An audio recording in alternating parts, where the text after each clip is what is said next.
tried to give her a call again, and then she just added another phone number to the 13-year-old grandson who's possibly with the daughter. Step out with this.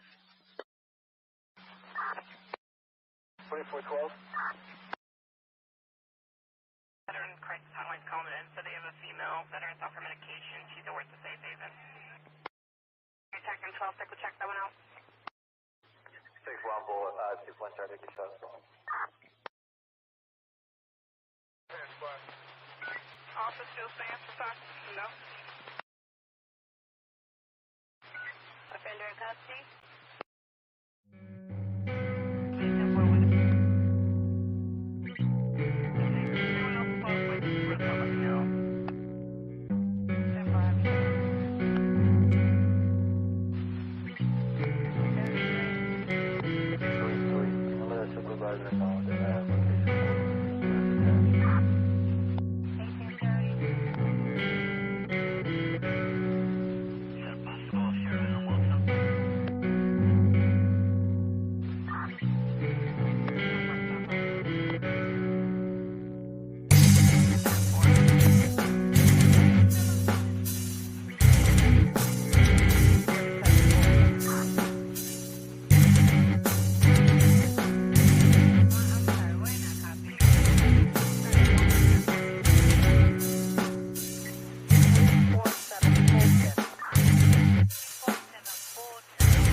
All right. Hopefully this works okay. Good evening. What's up? Sorry about last night. I just straight passed out. I ate some food and then I laid down and I was out for 13 hours, I think. So good evening. We were going to have a show last night.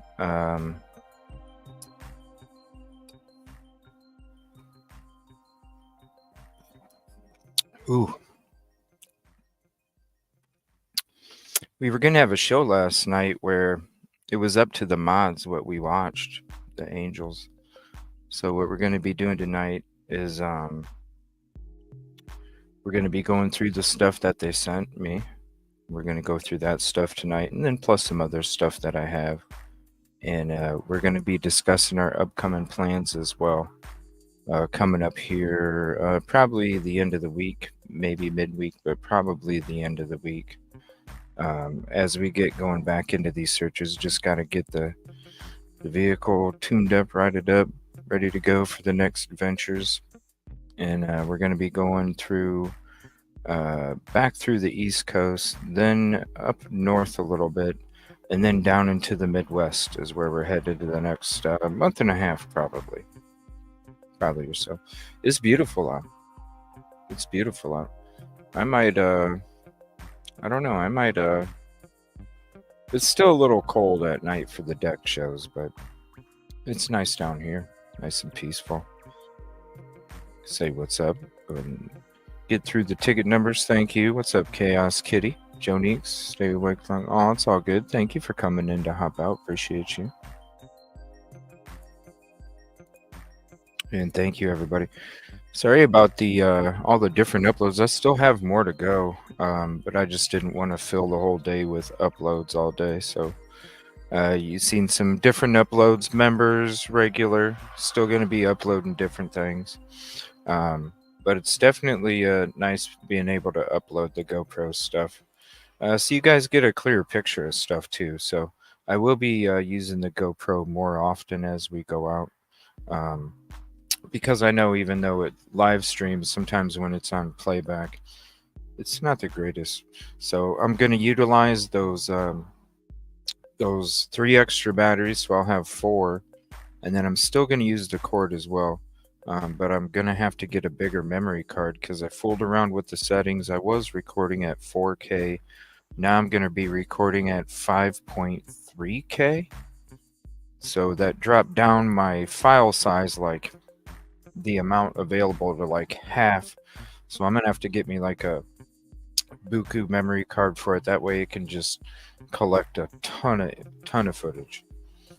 And then I'll be able to upload more for you as well.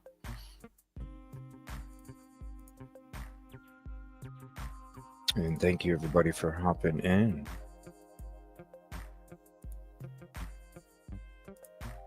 Look at those wings. Lovable Mama Bear, thank you, appreciate you. And thank you for all the emojis up there. Yeah, I straight passed out, but I was up early. I didn't even know if it was day or nighttime. Had no idea.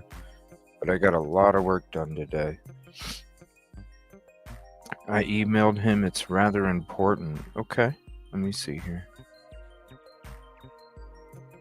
And I've been trying to go through the old episodes. Try and see if I can find that. What's the email under? I'm not seeing. I don't see anything from Gracie. Hold on.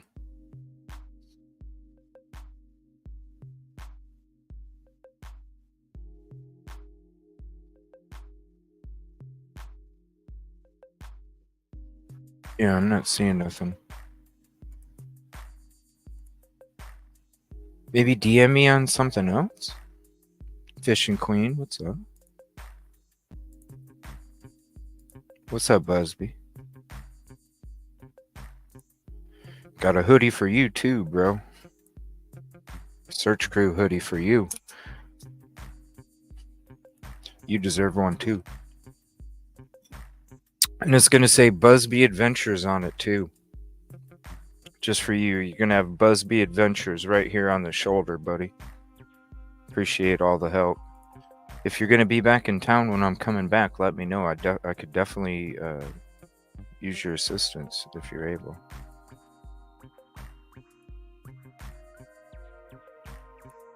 Because if you know, the last 4 trips I've been there, I've been harassed and followed like crazy. Except for when we did the boots in the boats. Then they held back. But other than that, when I'm out there trying to do these searches and shit, I get harassed and followed like crazy. And I'm just trying to do what I do.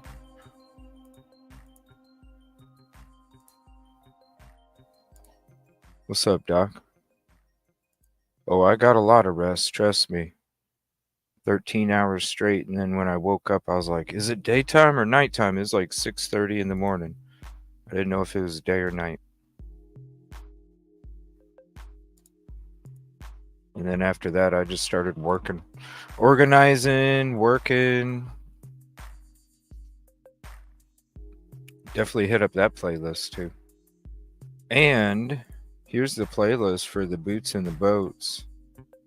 Let me see here, because that shows our whole search and the recap. We had a recap show after that.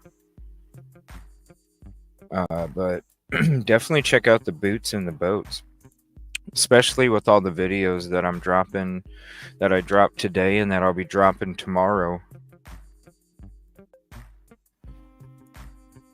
It goes along with the boots and the boats. Just wait until the videos tomorrow. I'm gonna be dropping. Let me see. What do I still have to drop here? I got a bunch of shorts. Just a bunch of shorts. Let me see here. The church pond. I'm gonna be uploading a couple church pond clips. And then the boat search. I'll be uploading. There's 7 boat search videos. I'll be uploading 7 boat search videos. Some members only, some regular. But I'll be uploading those. Those will be tomorrow. Here.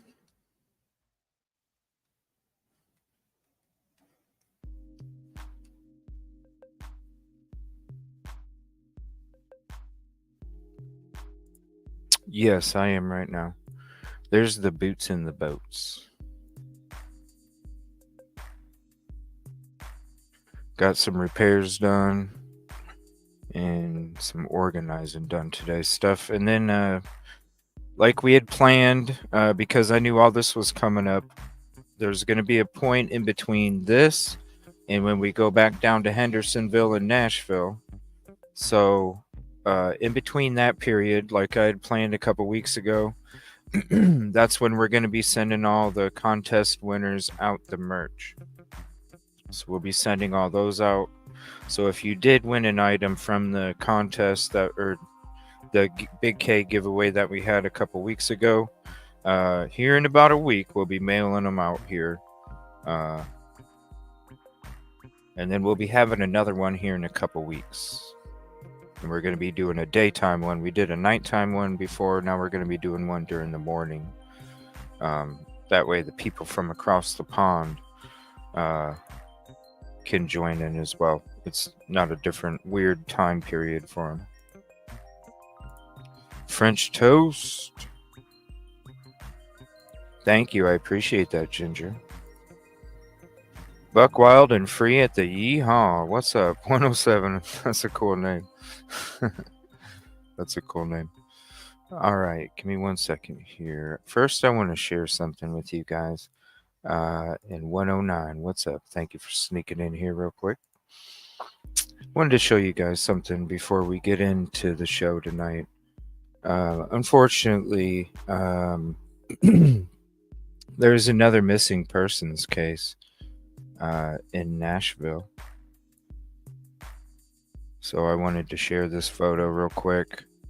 And when we make our way through Nashville, because we are going to be going back on our way back from here, we are going to be going to Nashville after, and we'll also kind of take a look around here. Last update 4/8.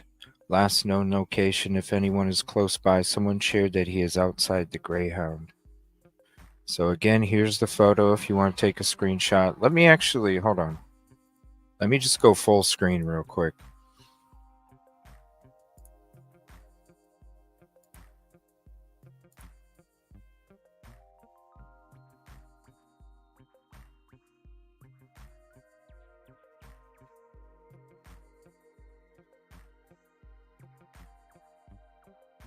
Yeah, it's taken a while, Nina, because I have a lot of other things going on, like searches and drives and stuff.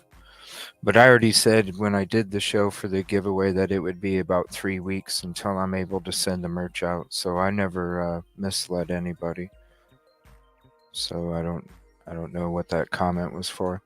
But anyway, missing person, please help us. Here's the photo. Matthew Wayne Peresini. Sorry if I mispronounce it. 33 years old, 5'7", 190 pounds, hazel eyes, brown hair, red facial hair, tattoo on wrist, blue crown, tattoo on finger, diamond, chip front tooth, facial hair, ears pierced. We have conflicting information on last seen location, see below. So last seen 709, Rep. John Lewis Way South 3720, Nashville, Tennessee. Please help. Danger to himself. He was traveling from New York to Dallas on Greyhound bus station and has been missing since March 30th. Maybe carrying around a white bag. For any information, please contact +845 699 8184. So we will also be looking because we are going to be going. There's a picture again. This is from Nashville, Tennessee.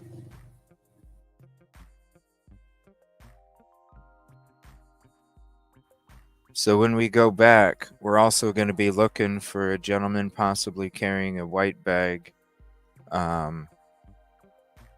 It's too bad there's no outfit to go off of. They're just kind of giving us black hoodie and a couple hats, but there's the photo of the face. And we're going to be going out to the homeless encampments when we go back out there.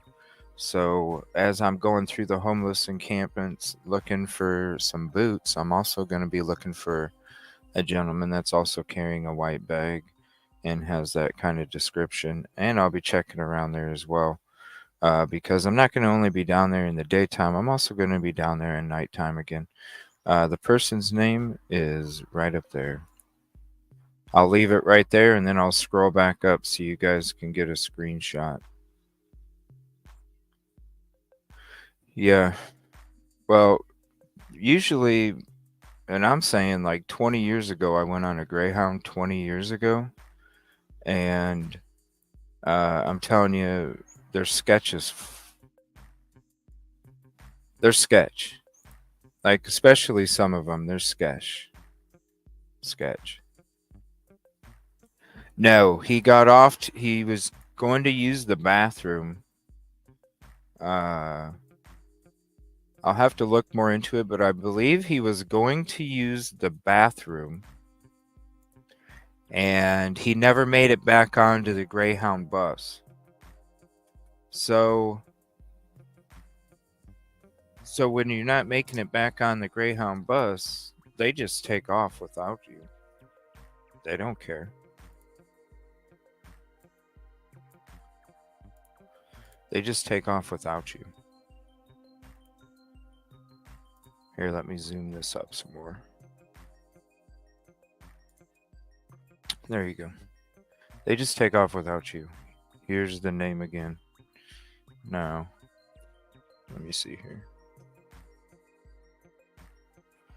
And thank you to the mods. They just sent this to me right before the show. So, you know if somebody's missing. Now it says danger to himself. I don't understand what that means.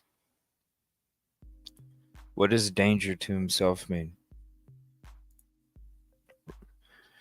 Do you ever go down to Nashville, Busby? Do you ever go down there, man?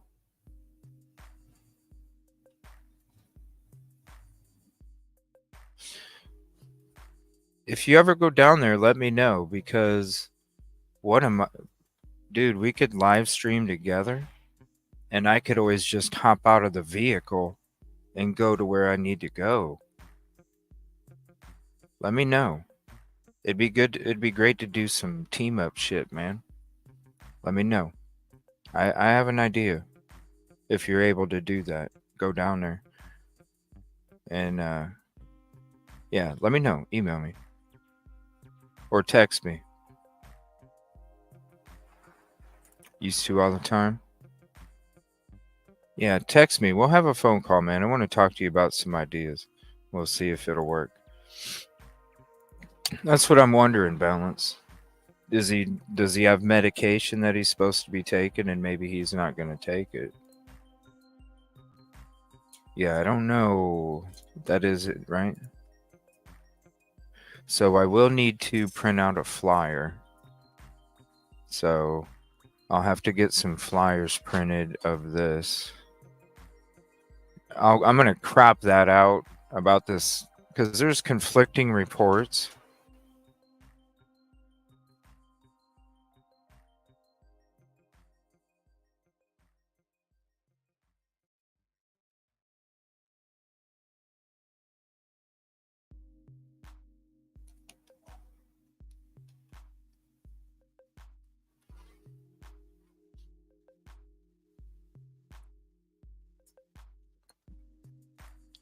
$37.20.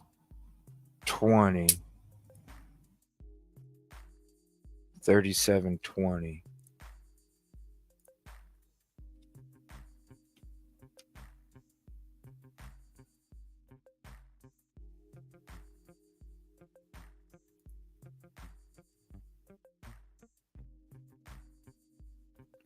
What is that?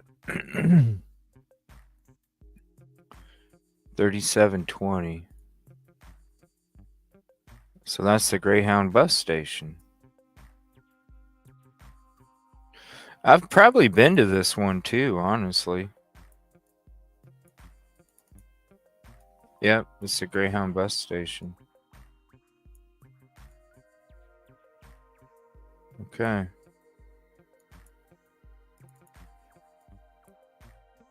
So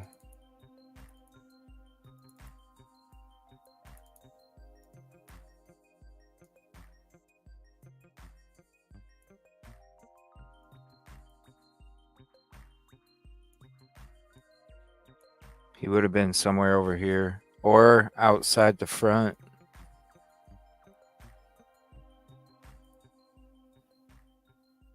Yeah, and it was probably what? How long is it, Doc? About, let me guess, 34 hours. I'm just guessing. 34? 34 to 40? How many hours was it, Doc? 34 to 40 hours. 34 to 40? Right. He got out to use the bathroom.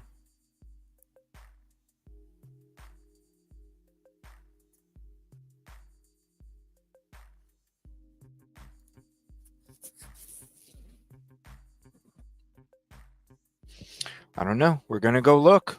I mean, listen, we're going to be going to the homeless encampments anyway. Isn't that one area to look? Right? Isn't that one area to look? Who knows? Maybe I need to go back down on that riverbank. 35.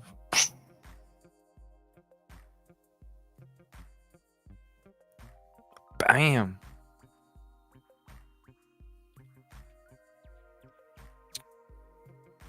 Oh, I've been down there, Cricket.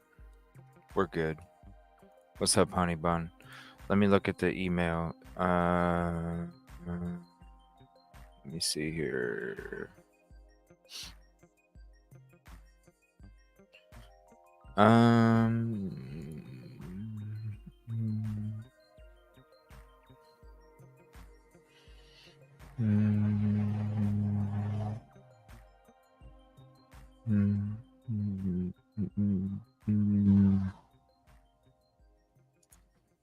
I appreciate that. Thank you for the email. Well, what we're gonna do is we're gonna get into what the mods wanted to get into. Okay, we're gonna watch and listen to some conversations. This is what the mods sent me. That we were gonna have an angel takeover last night, where it was totally up to the angels. What we were gonna watch last night, and I ate a piece of pizza and I laid down to take a nap before the show, and next thing you know, I woke up at 6:30 in the morning. Didn't even know if it was day or night. So I was like, "Whoa, okay, my bad." So that's what we're gonna do tonight, and then we got a couple other things. In the meantime, I'm gonna be getting some stuff prepped for this, and so we'll probably go into it at the end of the show tonight. So and if you do have any information that you want to send, let me see if this works.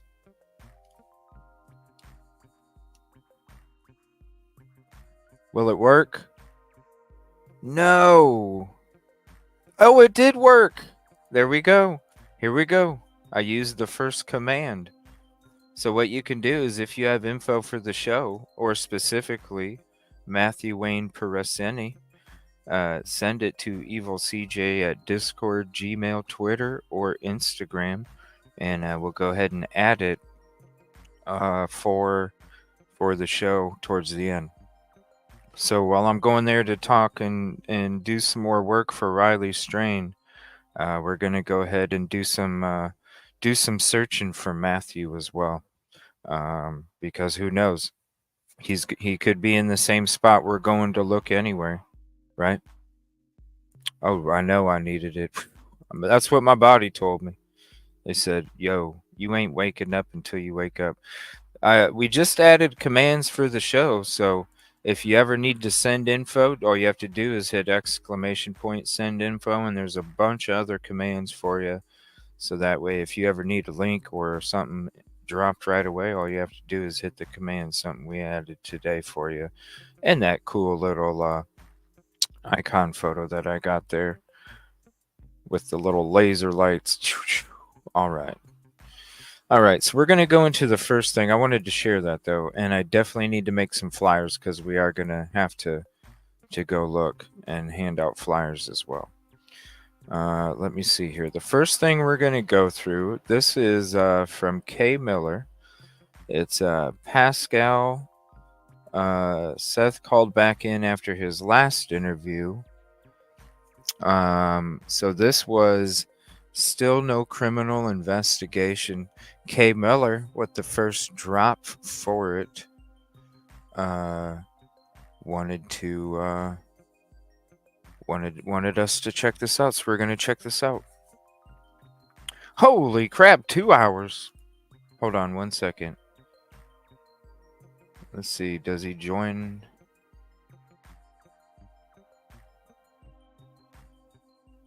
Oh, he doesn't join. Does he join? Did he call?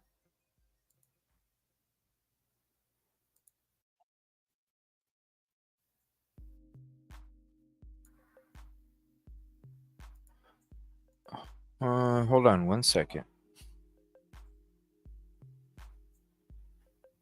We already went down there and searched.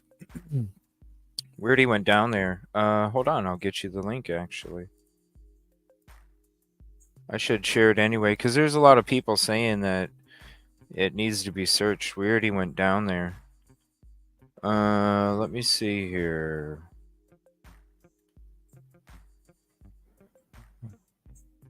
That's been a bit too. Right here. So here is, and we went to the RV camp first in this episode.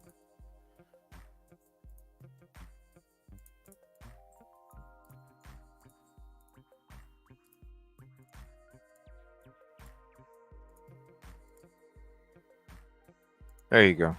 We went to the RV park first. Let me add that to the playlist here. Excuse me. Because there have been a lot of people asking about the RV park and going to check it out. We already checked it out. So there you go. There's that.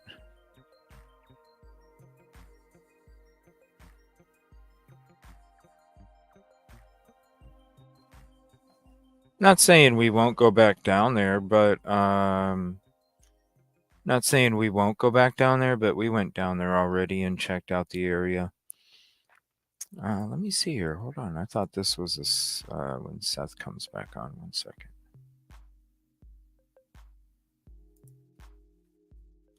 Oh, it's the link under that. Whoops. My bad. Here we go.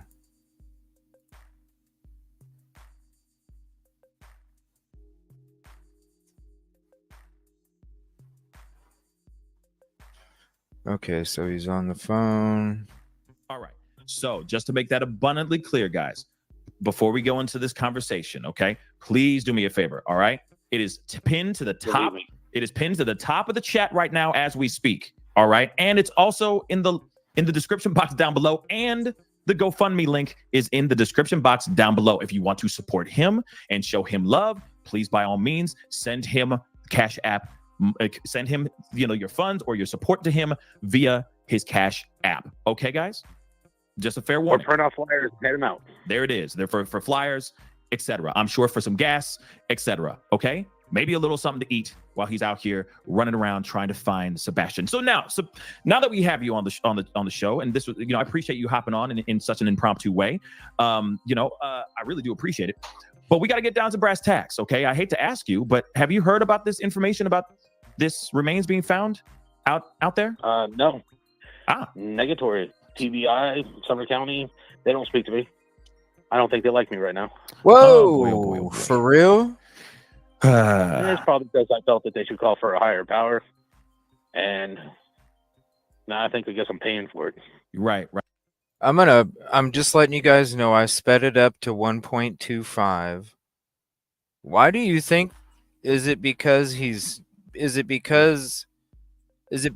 took the polygraph, or is it because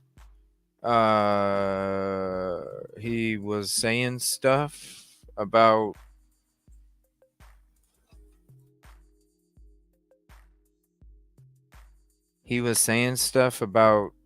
Katie and Chris or something, or what? I'm confused here. Aw, thank you, Christy. I appreciate that. Trust me. I'm not saying we're not going to go back, but, we already did check it out. We kind of looked at the layout. Not saying I'm not going to go back. I'm just saying as of right now, I need more. I don't need to be there if they're just hanging out there living there. There's nothing for me.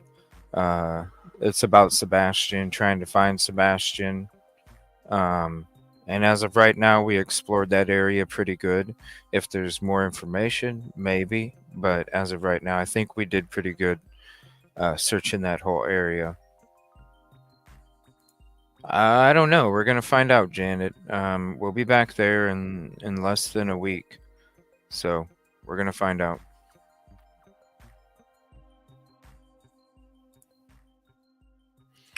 Well, I mean, look at the search area. You know what I mean? Thank you, Spiritual. Look at the search area. Look at the search area. I'll show you guys the search area. Shit. This is why we're not done. I'm not done. I'm still going to search. I'm hoping I can try. If I can get this new... I'm trying to in like a month and a half, I'm trying to get this van that I can go from location to location.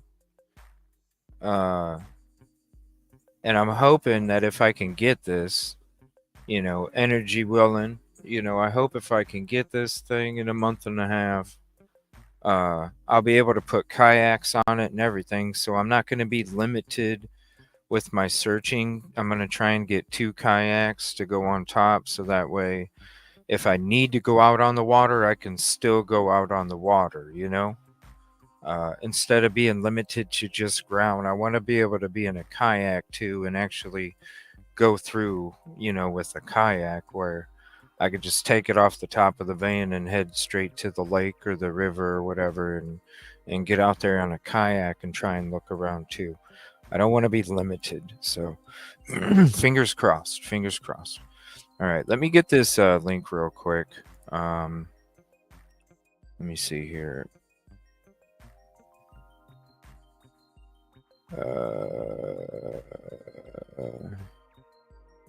Clips. Whoa, this is weird. I didn't know there was a clip channel. That's weird.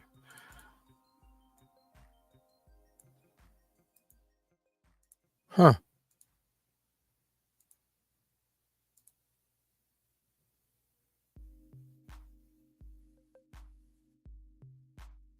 One second.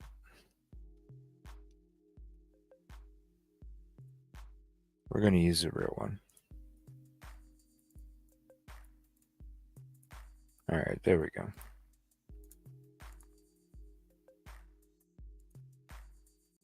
There we go.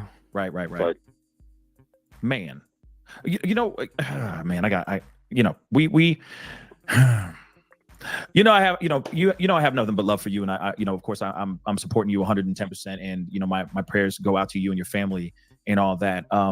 And I can only imagine what you're going through as far as, as soon as you get onto a show or you go onto, a Court TV or Nancy Grace or, any of these other platforms, the bombardment of questions. It's the bombardment of questions, and it's interesting because nobody's I know, getting it's crazy, right, Samantha? Humans are inquisitive. We want to ask questions and we can get answers. Yep. And then as soon as you answer a piece, it opens up another can of worms. And another one. And then it's like, but what does that mean? And then, but what does that mean too? And then it keeps going and going and going. So I do want to say to you that I just appreciate. I mean, let's be real. It's been like peeling an onion. It's been peeling layers of an onion, and as time goes on, there's more information that comes out. And unfortunately, you're the only one that's actually putting out the information. If there were 3 of y'all, if there were 2 more people with you, I think that there'd be a lot more clarity, a lot faster. But then again, maybe not. But I do appreciate you being just putting the information out there. Whether it's messy or whether it's not, I just appreciate you just saying what I feel people need to know about Sebastian and what has happened in his past. What do you mean by what has happened in his past? No, I mean the information that you said that you came onto the show, you clarified a whole bunch of things. There were things that were told about when he was young. You see what I'm saying? That I think opens up makes the situation a little bit more 3-dimensional, right? It gives it a little bit more of there could be a possibility of. Ooh, that's touchy. I want to say contribution call out 1 second. And I'm sorry about the noise, but it's beautiful. It's nature. I love the fresh air. And anytime I'm out here able to do these, I love being able to do them outside, y'all. But if it's anything like crazy that needs quiet, I do mute it. I want to say contribution call out to Grace Green. Thank you so much for becoming a member. And enjoy those new members only that came out today, and also some that'll be dropping tomorrow. Appreciate the membership. Thank you for the support. And it's the fuel that keeps me going and able to get out there and continue to do these things for others that we're going to be doing here. Even more. I need to get a kayak, y'all. I need to get 2 of them. Start kayaking out there looking for people.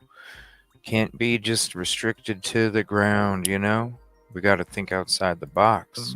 Or there could be a possibility of this could be a possibility of why he ran off, or etc. You see what I'm saying? So like I said, I just appreciate you. We don't know coming out with what's that. going on. You know, we don't. We truly do not know what's going on.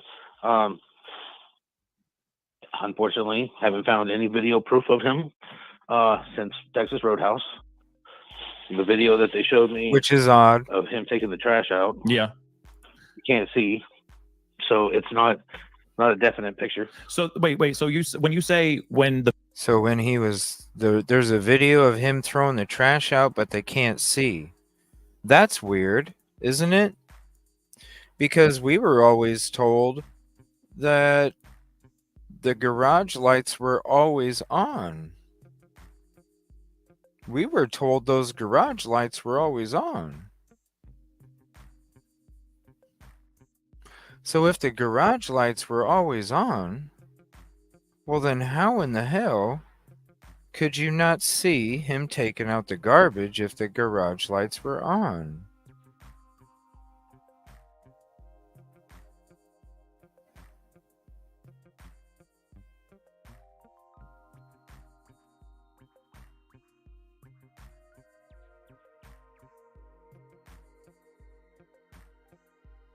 Interesting, Carolina Nana. I know there's a lot of connections around there. Trust me, there's a reason why we were harassed. Hell, you heard the shots. Yes, it's not normal because it's next to a frickin' church, a middle school, and a high school. Hello. Do your research, people. It's not normal for shots to go off. And did you hear any sirens going off? No.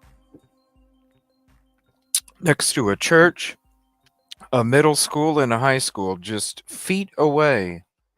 And not one siren run off. When you see us show up there, there's lights flashing down at the end of the road, but no sound. And then all of a sudden we're doing our search and we're getting harassed by a drone for frickin' 2 hours. And then there's shots going off in different directions and it's completely normal. You're right. Next to a church, a middle school, and a high school, all feet away. Look at Google Maps. Oh, I know how to swim, Bev. I just don't like going on boats that's like way the hell out there. If I can't swim back to land, I ain't trying to be on that boat. I'm good. I do fine just right here.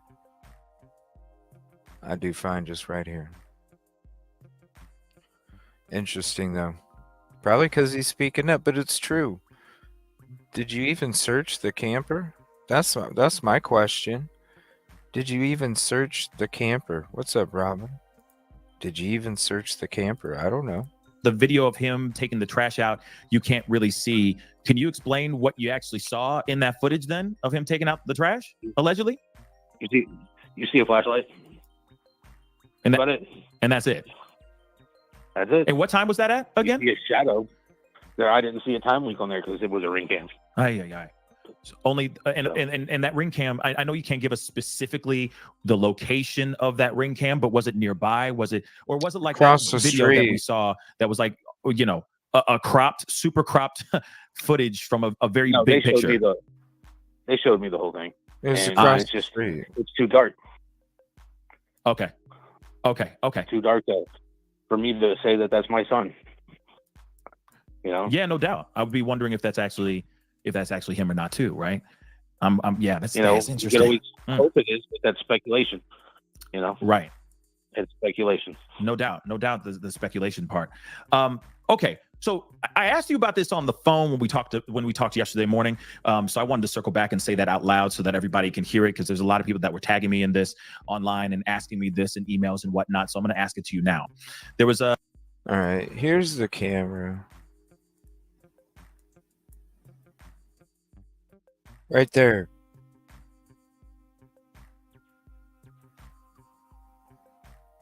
That's the camera.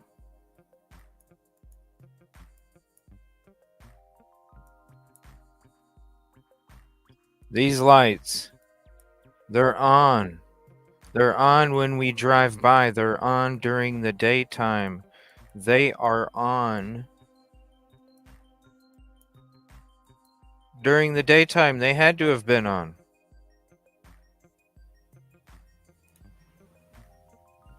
They were shut off on purpose. They were shut off on purpose. That's why you're going to hear what he says. They were shut off on purpose. You know? Yeah, no doubt. I would be wondering if that's actually him or not too, right? Yeah, that's interesting. You can always hope it is, but that's speculation. You know, right? It's speculation. No doubt, the speculation part. Okay, so I asked you about this on the phone when we talked yesterday morning. So I wanted to circle back and say that out loud so that everybody can hear it, because there's a lot of people that were tagging me in this online and asking me this in emails and whatnot. So I'm going to ask it to you now. There was a post that was made on a comment somewhere. I don't know if it was Facebook or any of these social medias, but it was out here in these social media streets. And this person basically said something that I thought was pretty damn brilliant. They said, "Hey, has anybody asked them, the Proudfoots, to produce the actual clothing that Sebastian was last seen wearing when he left Texas Roadhouse? If they're able to produce that clothing, then okay, they're in the clear. But if they aren't able to produce that clothing, well, then there you go, Bob's your uncle. That there may be some foul play there. Have they looked into that at all, Seth? I have no idea. Huh. I'm going to tell you. See, and that's one of the questions I wanted to ask when he joined my show a couple of weeks ago. That's one of the questions I wanted to ask. Because that's the thing. That was my whole basis of all my questions, was about the Texas Roadhouse video. Why that was, because he said on our show that it was a month and a week at the time since he had asked for that video and he had just got it. Why did it take so long to get the Proof of Life video from the Texas Roadhouse? Why was there not a Proof of Life video on the same ring cam that caught the garage or the garbage truck or flashlights? Why was that not used for the Proof of Life? You see what I'm saying? So my question was he wearing the same outfit that was, quote, the last outfit that he was seen in? Were those clothes accounted for? Because remember, when he came on our show, he said that he accounted for the boots and the shoes. What about the clothes, right? What about the clothes? Trust me, I was there. But we were good. I not only protect myself, but I protect my friends too. Right, Katrina? It's beautiful seeing those wings. Appreciate that.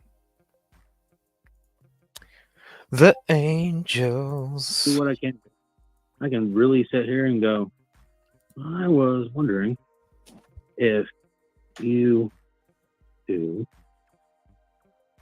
can locate the clothes he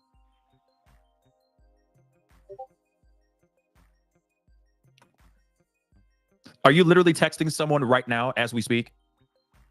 I am texting them right now as we speak. Who are you texting? The Proud Feets? No, I am texting TBI and Sumner County Sheriff's Office. Yeah. Okay. Let's go. All right, Seth. All right. Okay. Because I put him on the spot, y'all. No, I'm just kidding. You've been so busy, I wouldn't be surprised if you just haven't had time, really, to think about, process everything. The amount of people that I'm sure you're getting from the text messages, the DMs, the phone calls, the emails, etc. I can only imagine how many people are sitting here going, well, I got this theory and I got that theory. But that one.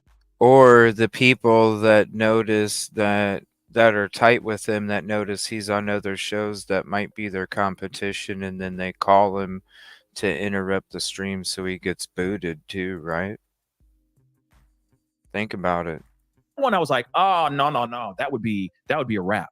That would absolutely be a wrap. If they cannot produce the clothing that he was last seen wearing, last seen wearing, walking out of Texas Roadhouse. Yeah, they were still around, because when we left, you could still see him at the same spot on the same part of the road as before we went in there.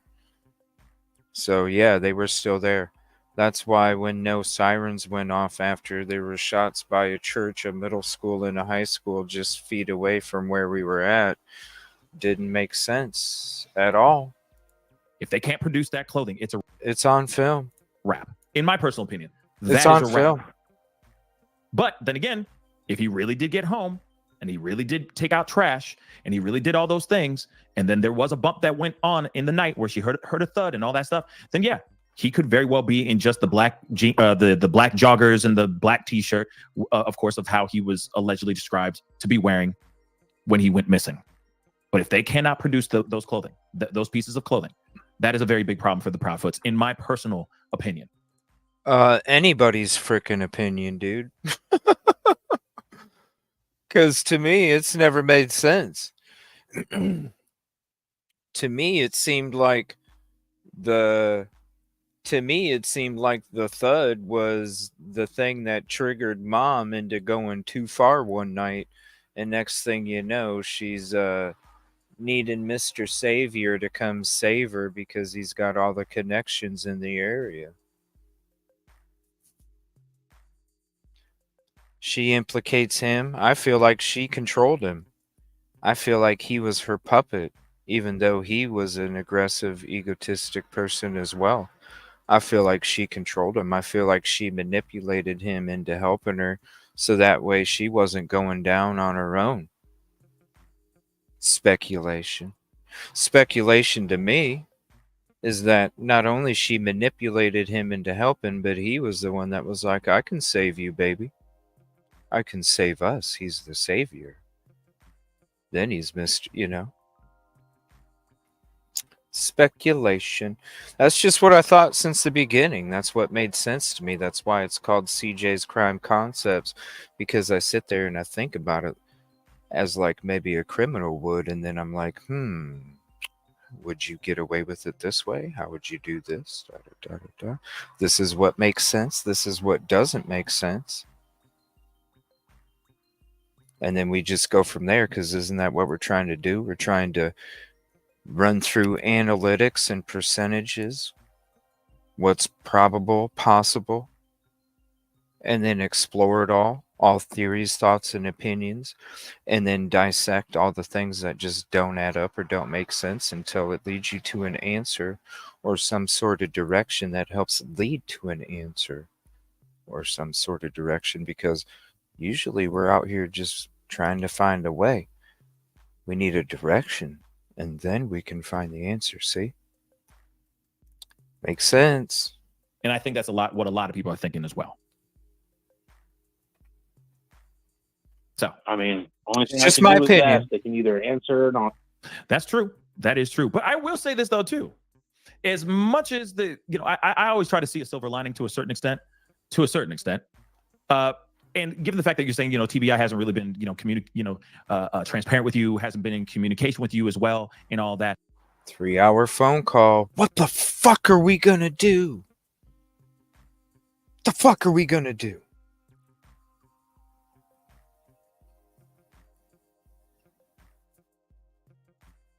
To me, I was even wondering, were they on the phone arguing and Sebastian wanted to go up to the crack of the door to hear, and all of a sudden there was a thud because he bumped into something trying to be quiet, and mom was already pissed off arguing with Chris and flew into that bedroom in a rage, the hell of a disciplinarian she is, and he probably egged her on. The fuck was that? You better go handle it. He probably egged her on. And then she probably ran back to the phone and said, Chris, I don't know what the fuck. I think I went too far. I don't know. It's just, come on. Leaves without shoes. You guys saw me walk around in that wilderness. He didn't leave with no shoes on. And if he did leave, wouldn't there be a sign?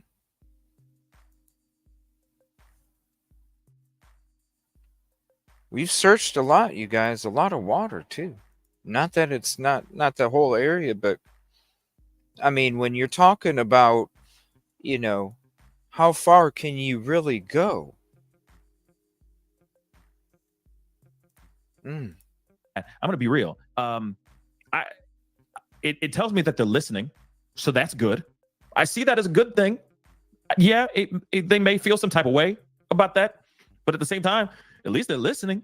Shoot, didn't they do a press conference to let us know? Oh yeah, nothing's happening, but we're still going to do this press conference because I think that they're finally listening. What are your thoughts on that?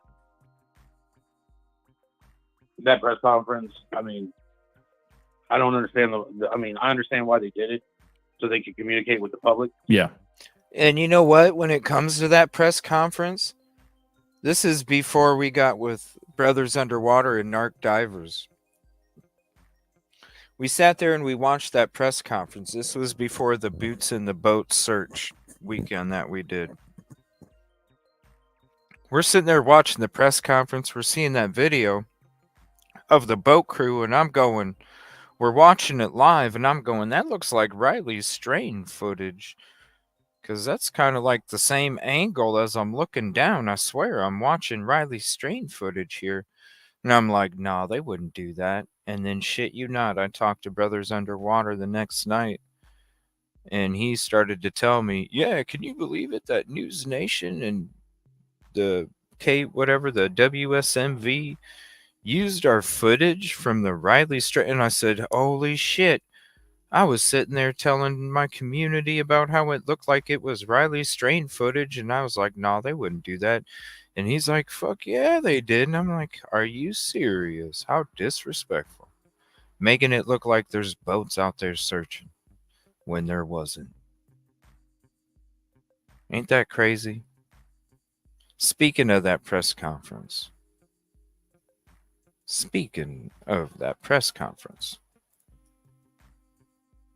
But save face a little bit, maybe. I don't know. That's their agenda. I mean, true. I'm not responsible for them. He knows what's up. Did I lose you? No, I'm here. I'm just thinking. He just can't say more. No. I'm just thinking. You know what I mean? Because I want to understand the dynamics that are going on out there. I know that your boots on the ground. You're doing everything you can, and law enforcement isn't really law enforcing. It seems like, at least in my personal opinion, that's what it kind of sounds like. And so I am kind of curious as to, ever since Friday, let's just say, how's the weekend been? How's the search been? Has it been just a circuit? We're at ticket 456 already? Holy shit. Thank you all so much. Damn. 456 already? Thank you for the support, everybody. I really appreciate it. It means a lot to me. Damn. Shout out to the community. Appreciate you. Or has it been fairly organized and, damn, ticket 456? Calm and copacetic?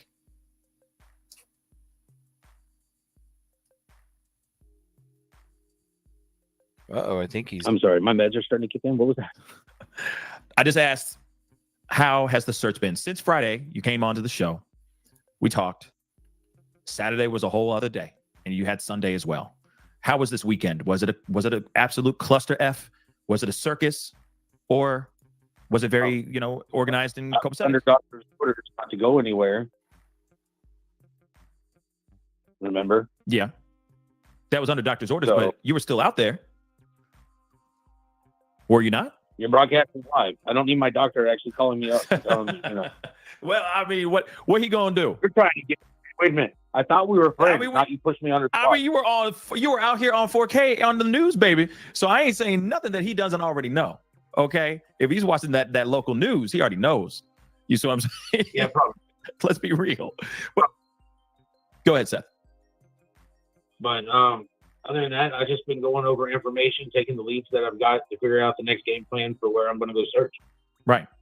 Okay. So then what has it been like, for, I mean, there was a big surge of protesters and people demonstrating, wanting, for Chris Proudfoot to repent. What are your thoughts on that?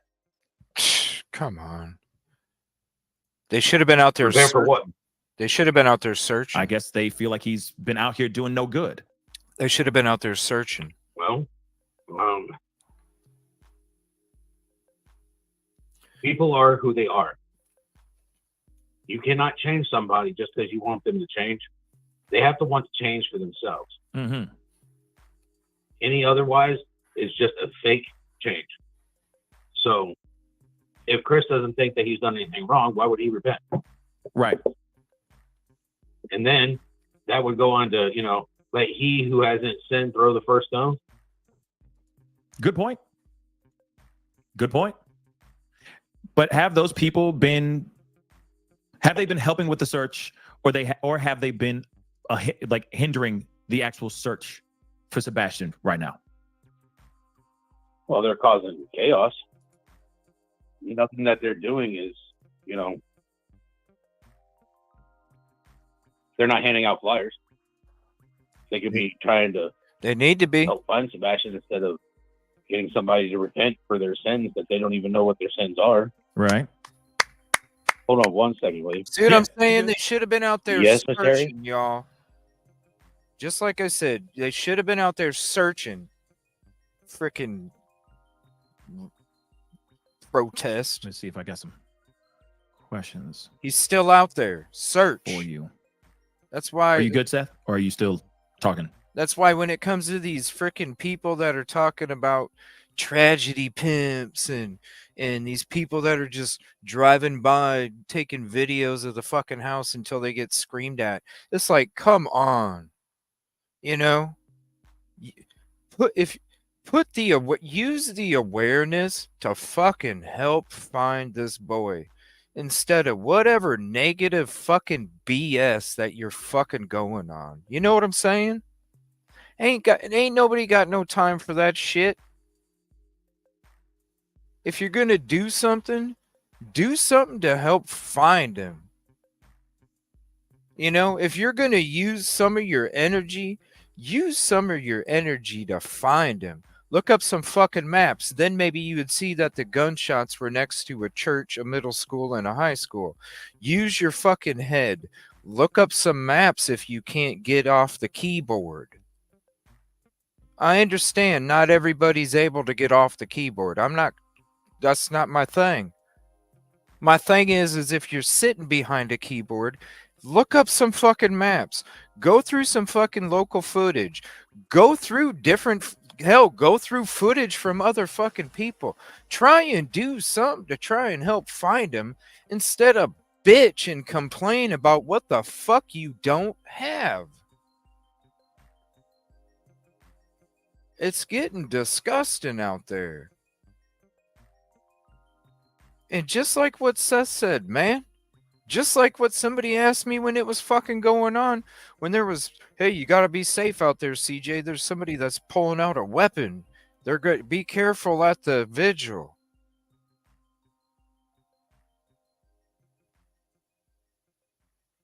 Instead of having this dumbass protest, they should have been out there searching. Even if it's a spot you think somebody searched, search. Because he's somewhere. It's ridiculous. And if you're stuck behind a keyboard, look up some maps. Bring some awareness instead of negativity to it.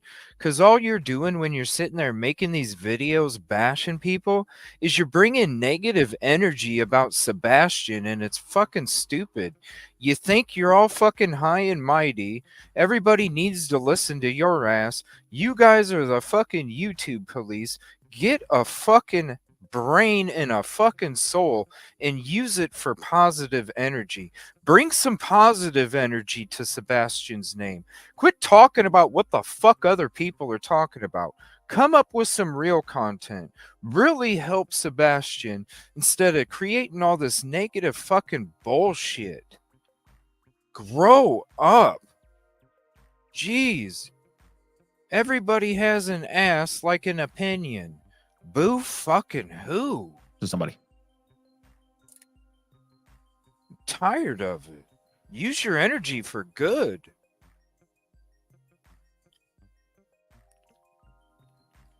He may be a little busy right now. Hold on. If he hops on, I'll try to get some of these questions to you for you guys, okay? If I don't get them, sorry, don't get mad. I'll do everything I can, okay? But don't get in your feels now, all right? This is very impromptu. Did not know he was going to call in at all. I do appreciate him calling in. Of course, it's always a blessing to have him on to give us more updates and give us everything that's going on as far as the search and case and all that. Maybe he got a phone call from somebody else pertaining to the search, and if that's the case, then I'm hoping that that's the case, right? Hopefully. Right. Oh, like what? Hopefully the meds haven't kicked in too hard. All right, here we go. Boy, that's not a good joke. I wouldn't have said that joke. Yikes. Yikes. You with us, Seth? You there? Yes, I'm here. Yes, sir. Is everything okay? Yikes. I just got some more information. Oh, like what? It's just you and me talking. Yeah. You know, How many people at work? Nobody's here. It's just you and me, baby. What happened? Yeah, it's only what? 6 points.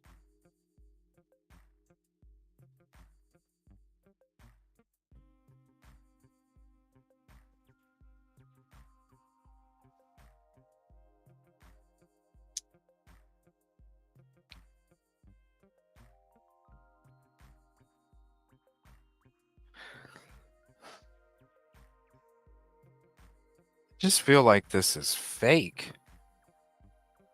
Not the call, just the whole shebang is like so fake. I'm sorry. I don't know. I just never mind. I don't know. 2,000 people in chat right now. No big deal. No big deal. We are all here for you. We just want to make sure you're all right. So is there anything you can share with us right now? Come on. I just had somebody tell me that they had already pulled the footage for that tip down in Jackson. Okay, so what tip down in Jackson? There was a tip. Lady had said that she saw somebody that matched Sebastian's description on the 26th. Yes. At the Speedway. At the gas station. Yeah. Yes. In a black pickup truck, allegedly? Dark color, dark blue. They didn't really know because they weren't paying attention. Okay. But the person that called me told me that they had already pulled it and that it was not Sebastian. So. Okay. Well, that's good to know because I know that has been information that's been put out here. So that has been debunked, everybody, just so you guys know now.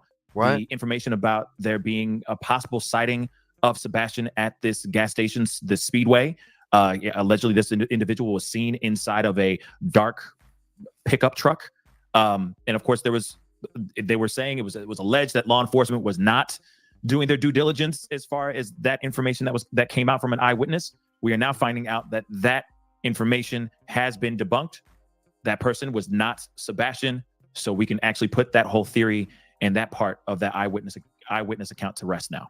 It's still unfortunate because, of course, we want to get something that's solid so we can get Sebastian home. But now we know that information live on the show, by the way, guys. Live. You heard it right here. Please, okay? Share the love. Let people know about that information. That's important to know. So, Seth, thank you so much for being so candid and letting us know about that. I know you could have just left that and kept that pretty close to the vest. So I appreciate you sharing that with us. Real talk. Now, real talk. I got a couple questions for you because I got some people that have been asking some questions. So, Brandy's asking, can you clarify the flashlight video? And I think I'm assuming she's talking about the flashlights that are floating around. Now, we've talked about. I feel like I'm watching lingo from like the early 90s or something. Maybe that's why it feels fake, because it's like if you're really down, you know what I mean? If you're really down, then you update the slang. Right? You update the slang if you're down. The slang gets updated. Real talk. This ad nauseum on the show before. We're in 1991, y'all. If you don't mind, just maybe just hitting the hammer on the nail or whatever. Yeah. You know what I mean? Just 91. One fell swoop. 91. That camera was, probably 600 yards away. And the lights that you see on there, one of them actually does not move. But as it was explained to me, the other one was the flashing. It was a light on top of the garbage truck, so they can see where their camera is to pick up the trash can. Okay. And it was catching trees on the way back. That's why it moved faster. And the other one was literally a stationary light, but whoever sent it to somebody just moved the camera so it looked like it disappeared off the camera and then moved it so it looked like it came back on. Because somebody recorded that from a video instead of sending the whole video. Gotcha. Now, here's the thing, though, guys, because this is the one piece, and I think this is the reason why that super chat was asked. Is that footage is weird? I mean, as far as those lights are moving around, it doesn't look like a stationary light on a car. You understand what I'm saying? It does not look like a stationary light on a car. It looks like somebody's holding it and moving around, walking around. So, what are your thoughts on that piece? We love the 90s. Well, I saw the video. Okay, so you saw the full video. It's not. Yeah, I saw the whole video. But it's literally, it's not even from behind the house. He said that already. He said that to you already. That it wasn't a. That video comes from a different angle. Somewhere it's not behind the house. Somewhere completely different. Okay, I see. Interesting. I guess some people are wanting to know too. So you're telling us that you saw the actual garbage truck attached to that light? No. Correct. Okay. He did? Okay, we can put that to rest, guys. Okay, so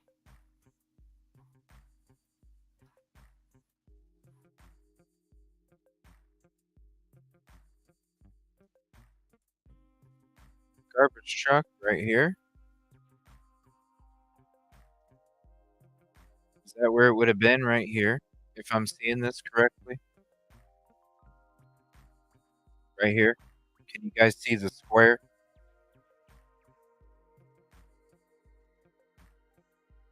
Let me take a screenshot. We'll see if any.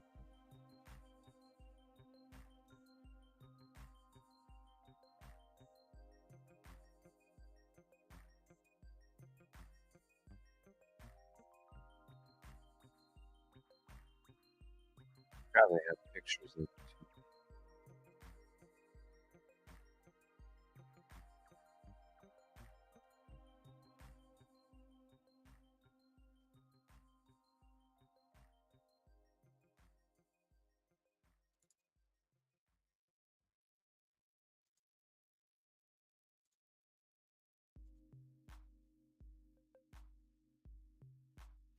Before I share it, let me check chat. See what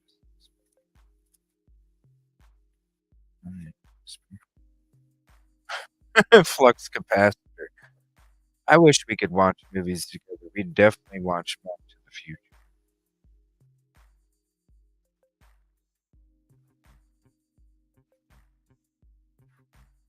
Alright, so let me share this.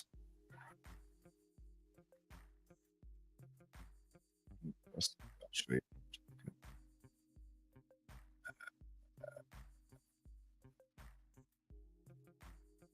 alright, so we'll share this.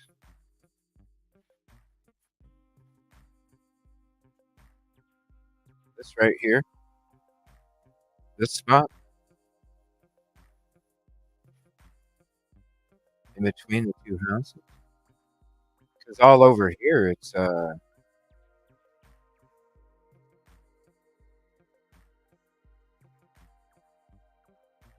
other than that, it's where are you gonna see the trash can or the garbage truck?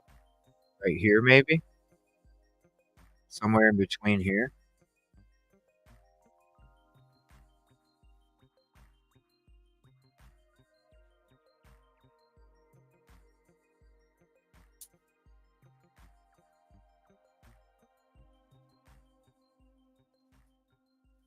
Where he went by the church.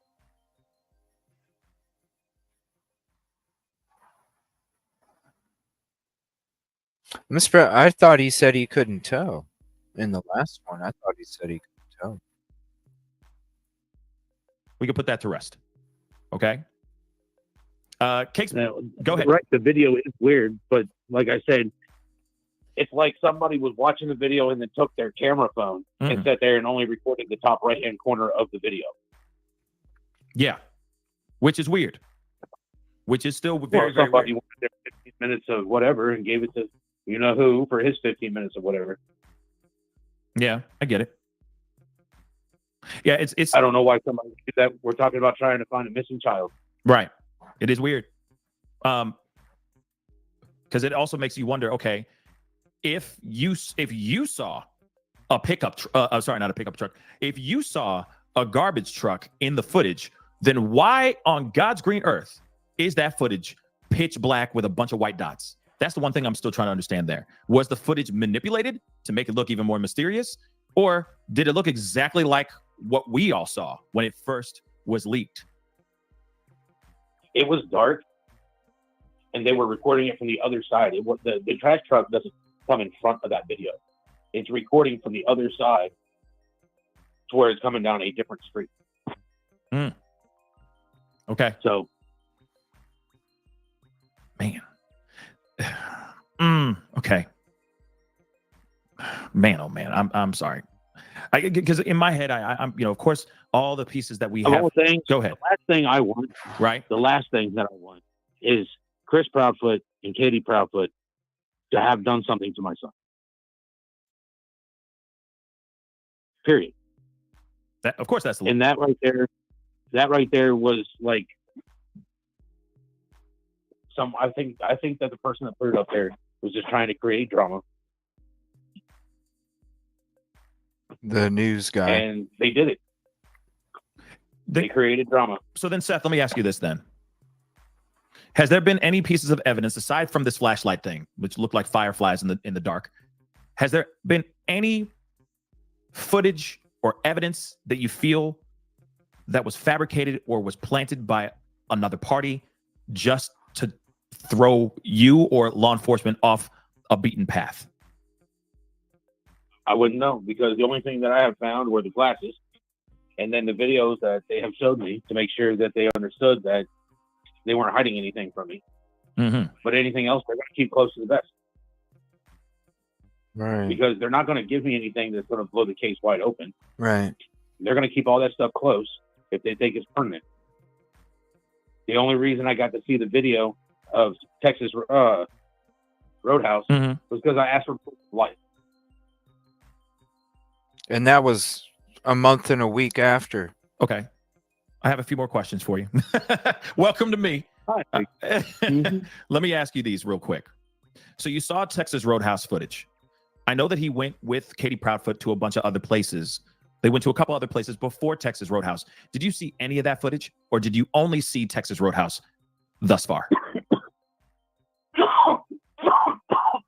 Only Texas Roadhouse. Okay. Now, do they have footage of the other events that they had that she and Sebastian did leading up to Texas Roadhouse? Do they have that footage? Not that they showed me, because I didn't ask for it. Gotcha. Now I gotta ask you though, because it for me it's like, all right, because the timeline may not be timelining. Well, the reason why I say that is she could, okay, with all due respect, I'm just saying this, okay? I'm not sitting here saying that this is truth or anything. I'm just throwing out this possibility. She could easily say that he had the time of his life. He had the best day ever, and it actually didn't happen that way. Maybe, the events that they went and did, the popcorn and all that stuff, maybe those things didn't actually happen. If we haven't seen the footage, how do we know if that information is actually true? If the only thing that's true, say again? That would be what law enforcement would be keeping close to their vest, and if that's not true. Okay. All right. Next question I have for you. Now, we understand that she works at Brinks Security. On Nancy Grace, there was actual questions about security systems and all that stuff. She says in the interview that they don't have a security system, which I find to be a little odd. Okay, but they do have like a keypad on the doors. Okay, that lead them out to the exterior. Yeah, after 1991, they made these ones that you can just type in a number and it unlocks the phone. It's a keyless entry. It's a keypad. Of the house, okay, or to the outside of the house. I mean, okay. So my question to you is this, because there was another interview in the very beginning by the local news, and they asked about footage from. Dude, that's what I was saying from the very beginning when we first came there. I was like, hello. Every house is going to have surveillance damn near, because when a person would come there, they don't, it's like eeny, meeny, miny, mo. Why wouldn't they have security? You know what I'm saying? It's a neighborhood. The nicer houses, the nicer things. You know what I mean? I mean, duh. inside the house. Duh. Does the house actually have cameras or not? That's always odd that they don't have I don't camera know. surveillance. Come on now. So you can't confirm or deny it. You can't debunk that at all. They live You've been next to inside that house. millionaires. You've never seen a camera. They live. Okay, maybe you haven't been there. I've been there. They live next to millionaires. Okay, everybody. They live next to millionaires. All right. So when you're living next to millionaires, hello. I mean, duh. So when somebody doesn't have a security system and they work for a security company, and the fact that they live in a neighborhood where a criminal could go eeny, meeny, miny, mo, they're probably going to have a surveillance system. Where'd she go, George? It's a 600K plus house, but Busby, do they not live in a neighborhood where fucking millionaires live, man? It's crazy. Just a couple blocks away. Millionaires. Crazy. They live in a really nice neighborhood. I mean, there's developments popping up there. It's money, money, money. Money, money. Eeny, meeny, miny, mo. No, you're not going to catch that tiger by its toe because you don't want to be that damn tiger. So you get a security system. Hello? In there at all, not once. And you work for a I cannot either confirm nor deny because I don't know if they got cameras in the house. Okay. I mean, I never walked in and was like, "Where's all your cameras?" Of course. But you know, but you don't have to. You can see them from the outside. We've already drove by. You didn't see none of them. We went through the whole neighborhood. You didn't see none of them. Come on. We've already heard that they didn't have a security system. It's been odd as fuck since the very beginning. Very, very, very, very beginning. That's why we did the whole neighborhood sweep when we went through there first, because we were like, Sebastian had to be on somebody's camera, you guys, because there ain't no way in hell these people don't have surveillance. We went around, didn't check all the surveillance, just the surveillance that would have caught Sebastian walking through the neighborhood. I'm sorry, there hasn't been. There's just the path. If he really did, the trail really did go to the pond, he would have been caught on surveillance. I'm sorry. You know, my son, I just want to pick him up and take him, get in the truck, and start the hour-and-a-half drive home. Yeah, I get it. I get it. No, not I get it. Say, I hope it comes true for you. I mean, don't really want to be around my ex. I hope it comes true. I understand that. Hour and a half. I mean, I understand how I understand how exes go. Okay, trust me, I do understand that. Oh, do? I mean, we've all had an ex out here. All right, we've all had somebody, right? Oh, he just got caught bullshit, and he was like, "Yeah, we all have that ex, you know." Like he broke up with an ex-wife or some shit, and then he got called out. Oh, really? Oh, well, hey.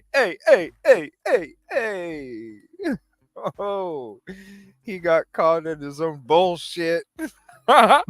It's just normal, right? That's just relationships and how things go. Now, I don't have an ex-wife or anything, but you know, you get what I'm saying. We've all had that one, right? No. He got. You go to church? Got caught on his bullshit. I did not go yesterday. No. Did you? Did you? I did. That's good. That's good. I mean, are you? You keep going to church and you don't go. Oh, I do, but I didn't go this Sunday.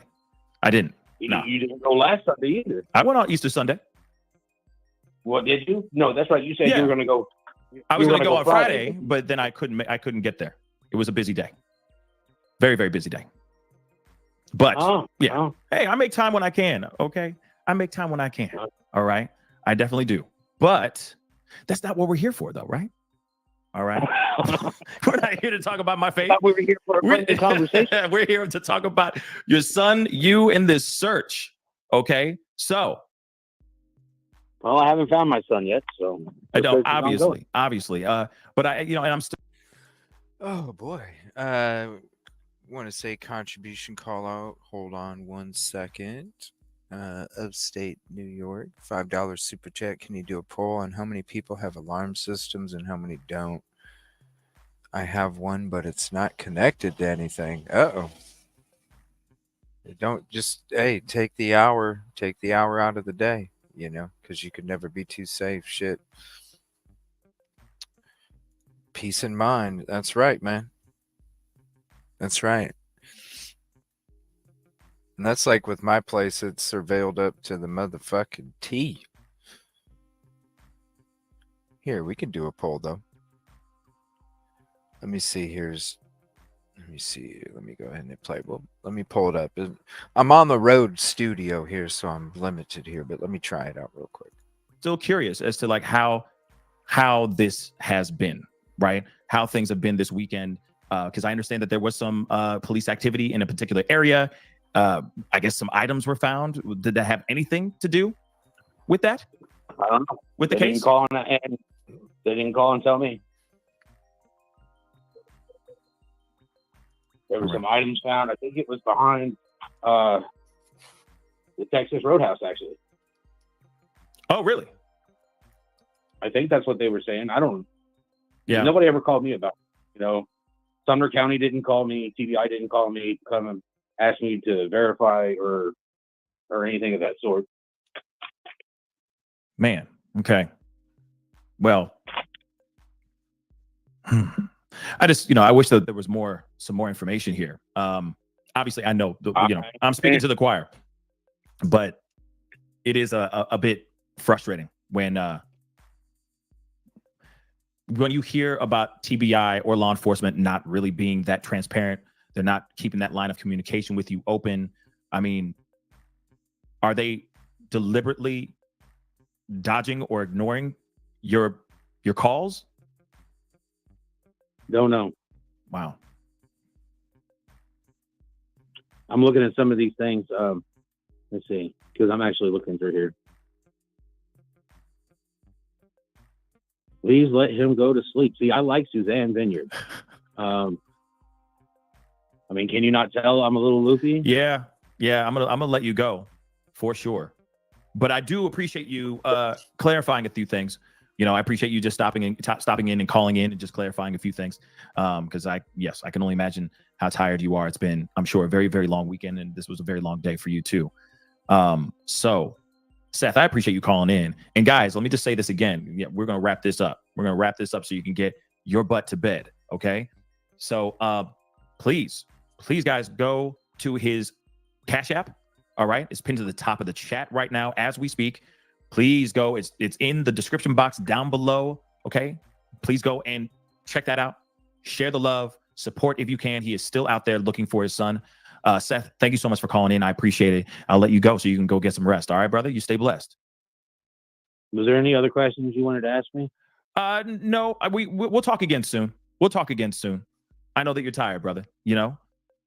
Go get some rest. But if I can clear the air for anything, like I saw some stuff going on about Jaden. Oh, yeah. No. I just wanted to have him. He was in the chat. He wanted to hop in, or I was trying to get him to hop in so he can give us some updates about the search. That's all. I was giving him love. Yeah, no. He wasn't going to jump in. He saw me in chat. Oh, okay. What does that mean? I don't know what that means.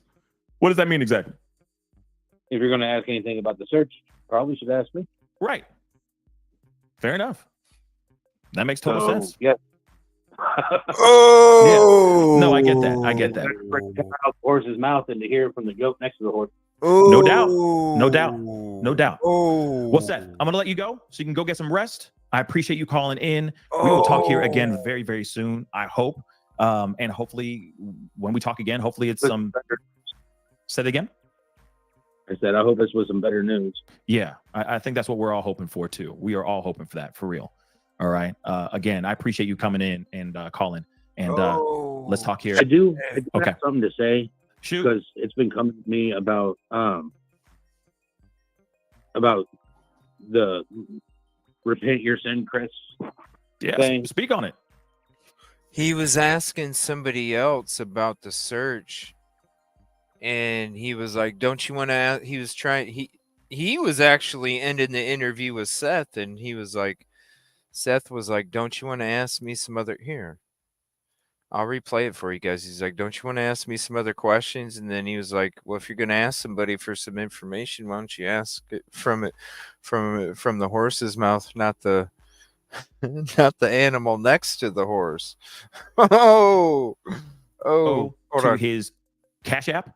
Check All right, this it's out. pinned to the top of the chat right now as we speak. Watch. Please go. It's in the description box down below. Okay, please go and check that out. Share the love, support if you can. He is still out there looking for his son. Seth, thank you so much for calling in. I appreciate it. I'll let you go so you can go get some rest. All right, brother. You stay blessed. Watch. Was there any other questions you wanted to ask me? Watch. No, we'll talk again soon. We'll talk again soon. I know that you're tired, brother. You know, go Why get some are rest. you If I ending can give it here for anything, like I saw some stuff going on about Jaden. See? Oh, yeah, no. I just wanted to have him. He was in the chat. He wanted to hop in, or I was trying to get him to hop in so he can give us some updates about the search. That's all. Yeah, I was giving him love. Yeah, no, he wasn't going to jump in. He saw me in chat. Oh, okay. What does that mean? I don't know what that means. What does that mean exactly? Oh gosh. If you're going to ask anything about the search, probably should ask me. Right. Fair enough. That makes total sense. Yeah. Yeah. No, I get that. It's better for it to come out the horse's mouth than to hear it from the goat next to the horse. No doubt. Well, Seth, I'm going to let you go so you can go get some rest. I appreciate you calling in. We will talk here again very, very soon, I hope. He said, "I hope." See? He knows he fucked up. He said, "I hope." And hopefully, when we talk again, hopefully it's some... Say it again? See what I'm saying? I said, I hope this was some better news. Yeah, I think that's what we're all hoping for, too. We are all hoping for that, for real. All right. Again, I appreciate you coming in and calling. Jaden? And let's talk here. I do Okay. have something to say. Shoot. Because it's been coming to me about the repent your sin, Chris. Yeah, thing. speak on it.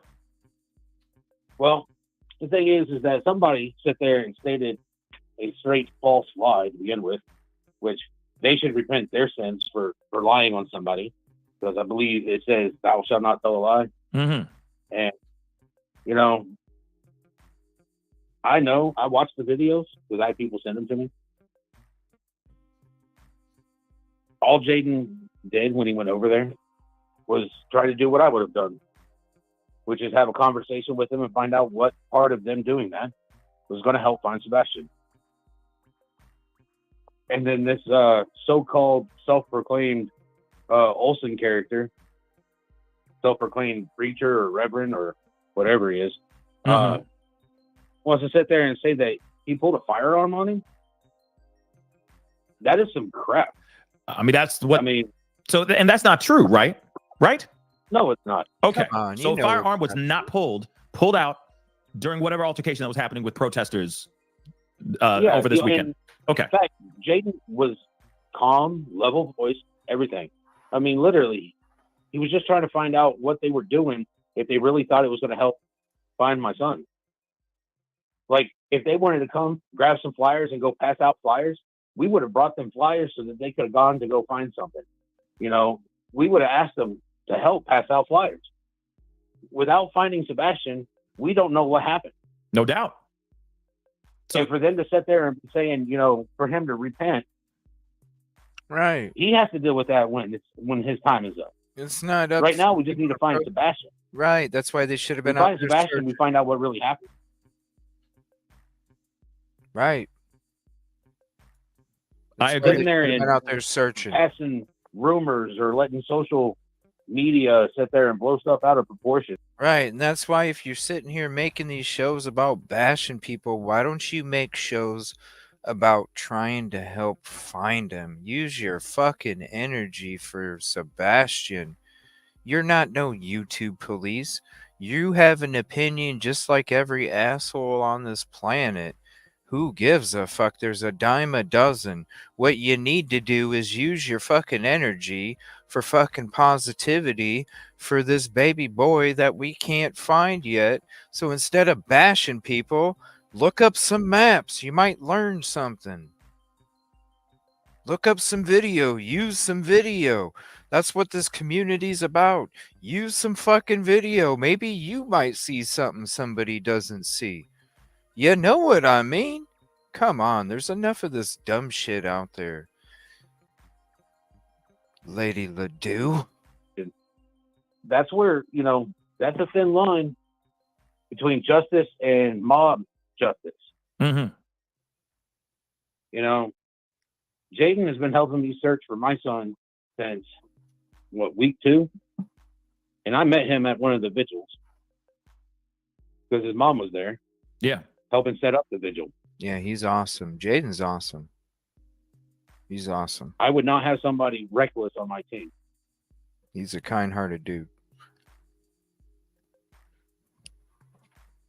I mean, it's really good that you have people in your corner that are, you know, trying to soldier on, trying to be a cheerleader for not only just for your son, but for you as well. What's and just wrong for the with his search. headphones? Yeah, whatever altercation happened, I mean, obviously that happened. It is what it is. And, you know, of course, the main focus, and I agree with you 100%, is finding Sebastian at the end of the day. And so Jaden and all the other people that have been involved, you know, we commend every single last one of them. The whole chat shows nothing but love for all the people that have been going out there and just helping. So that's, you know, I commend every single last one of them. And there needs to be more. They really needs to be more.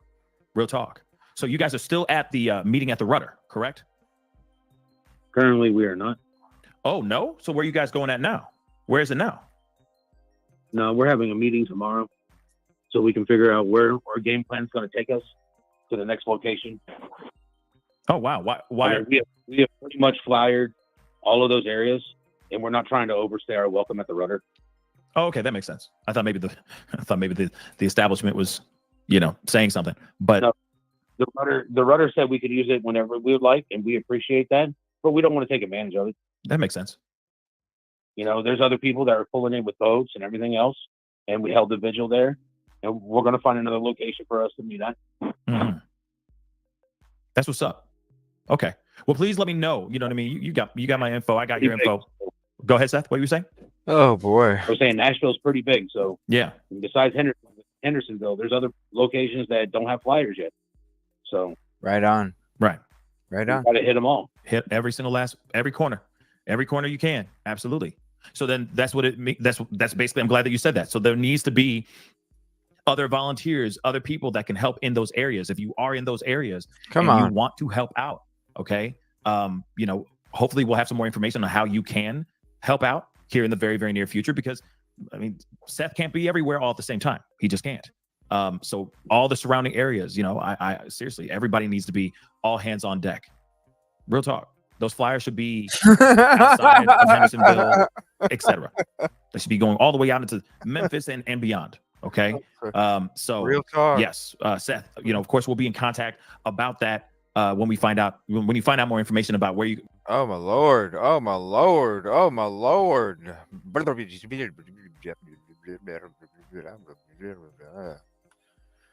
Woo. That was a lot.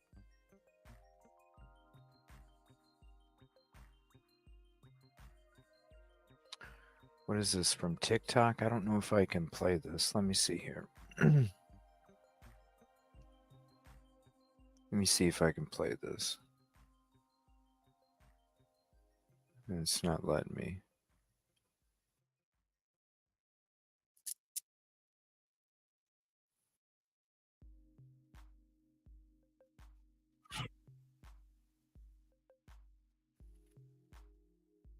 Okay, hold on. So this is from Katrina.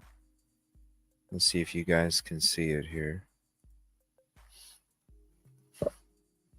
That will be interesting because it did look like he lost him, didn't it? Whoa. All right, there we go. Let me zoom this up some here for you guys.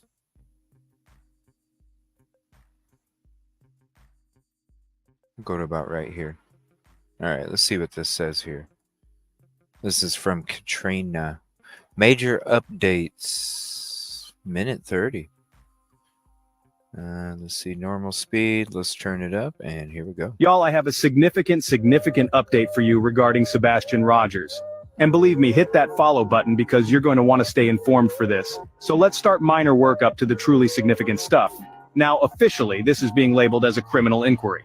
Now, that was disclosed by News Channel 5, indicating that there must be sufficient evidence there for them to be able to label it a criminal inquiry. The next two things I believe are truly significant to share with you are the fact that Seth Rogers is scheduled to undergo his polygraph tomorrow, the one that he arranged with Nancy Grace, and Chris Proudfoot is scheduled to undergo the one that he arranged with the TBI. What do you folks think? Do y'all believe he's going to actually appear for that? So now here's where it becomes truly significant. Reportedly on Sunday night, law enforcement in unmarked SUVs arrived at the Proudfoot's residence, conducted some form of a search, conversed with some of the neighbors, and departed. But they are back there tonight. And simultaneously, while they're conducting the search tonight, there also are reportedly a multitude of black SUVs parked out front of the command center. Now, clearly at this juncture, nothing has been revealed as to what they discovered. A call to criminal inquiry prompted them to return to the Proudfoot's residence twice. But I will be providing you with updates, so you definitely want to hit the follow button for this. Anyhow, I hope at this juncture we are genuinely finally seeing some progress on this case. Perhaps we will finally obtain some explanations in the approaching days. But let's hope that this week brings some answers regarding this case. That was from a day ago. That passed. Yeah, Seth passed. Chris never showed up.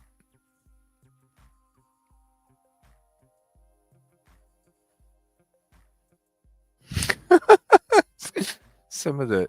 Oh, TikTok. All right. Now, this is from... Here, hold on 1 second. This is from... I think a week ago. And... Now, it's not the same guest that we saw from Surviving the Survivor. But it is... I don't know. I'm hoping for a better outcome.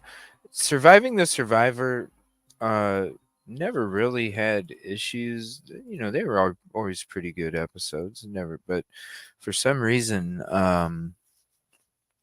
that last episode was just, I don't know. It did. The guests that were on there, it was it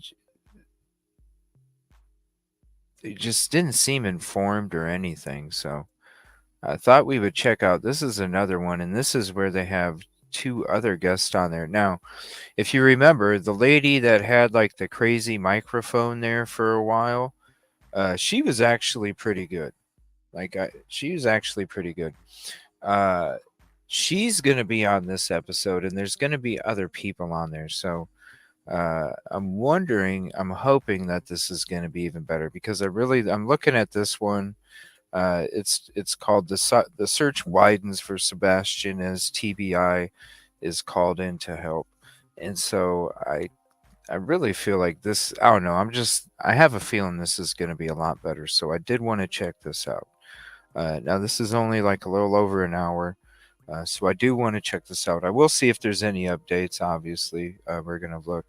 And then we'll go through a couple other things, and then we're gonna end the episode. We're gonna go more into that missing persons case from that Greyhound, because it's already sketch, and we're already going to be down there going through the homeless encampments, trying to talk to people.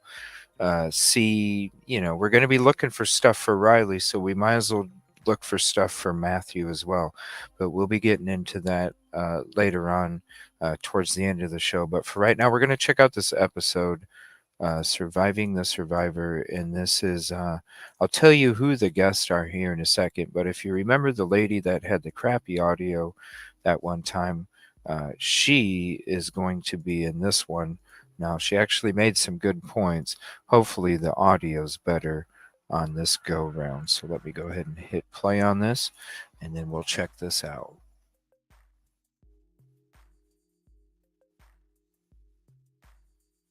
Don't forget to subscribe. Oh, okay. So it's got, let me pause it real quick. So it's got, let me see here. Chief and Detective Sergeant Christopher Anderson, a retired Birmingham Police Department veteran of 27 years of law enforcement experience. The detective also co-hosted Investigation Discovery, Reasonable Doubt, and previously solved crimes on air for A&E's First 48 Birmingham, host of the Crime and Cookie Juice podcast, and author of the upcoming book, The Case. And then Courtney Lasky is a board-certified behavioral analyst for 10 years and has been in the field of behavior analysis for 15 years now. Currently, the chief clinical officer at Little Stars Therapy Services based in Wichita, Kansas, but resides in Savannah, Georgia. And she is currently finishing her PhD program in behavior analysis through Capella University. And a professional passion is in autism advocacy, first responder support, and community and caregiver training. Dr. Troy Looney, PhD, began his career in Akron, Ohio. Shout out Akron, with the Akron Police Department in 1992. Currently serving as active police detective in his 30 plus years in law enforcement. Wow, shout out Akron. So there you go. What's up, STS Nation, and welcome to another episode of Surviving the Survivor, the podcast that promises to bring you the very best guests in true crime and another stellar panel. We're batting 1,000 here, 10 for 10 over the last 10 shows and 1,000 for 1,000 over the last 1,000 shows that we have not done. But today, once again, we are talking about the disturbing case of Sebastian Rogers, a 15-year-old boy with autism who went missing from his Hendersonville, Tennessee home. The Sumner County Sheriff's Office and Tennessee Bureau of Investigation, otherwise known as the TBI, said it's continuing to investigate every lead that comes in during the ongoing search for Sebastian Rogers. They said that they are not ruling anything out as the search now enters week 6. Hard to believe he went missing officially back on February 26th. The last time his mother saw him was on February 25th. And I re-watched the interview that Nancy Grace, the GOAT, the true crime GOAT, did with the mother, Katie Proudfoot, as well as the stepfather, Chris Proudfoot. And I'll have some thoughts on that in just a moment.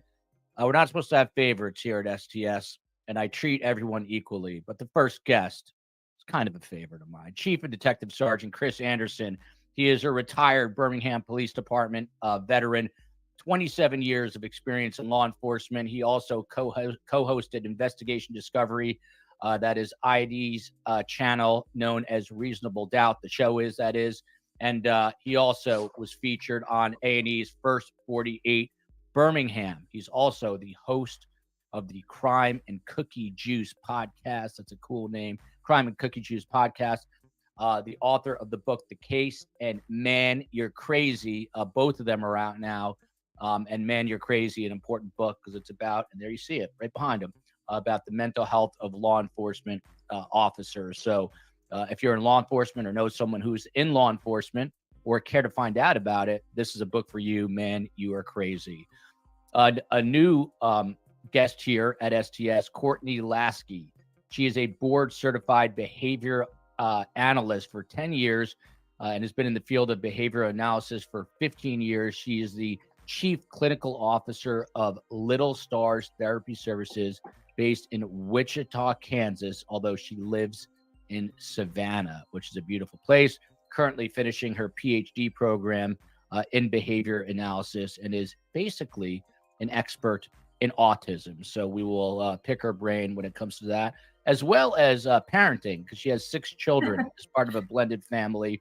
And she tells us living at home is more like living at a petting zoo on her farm. So I would actually be down to visit that.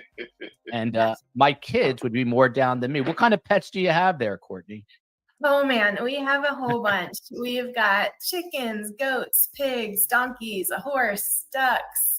I think that covers it. Yeah. We've got a lot. Next time I'm in Savannah, I used to go there to cover hurricanes. I'll bring my kids, and Elf echoing what we're all thinking. 6 children. Wow, yeah, that's a lot of work right there. We're blended, so it's a year's, mine, and ours. Teamwork.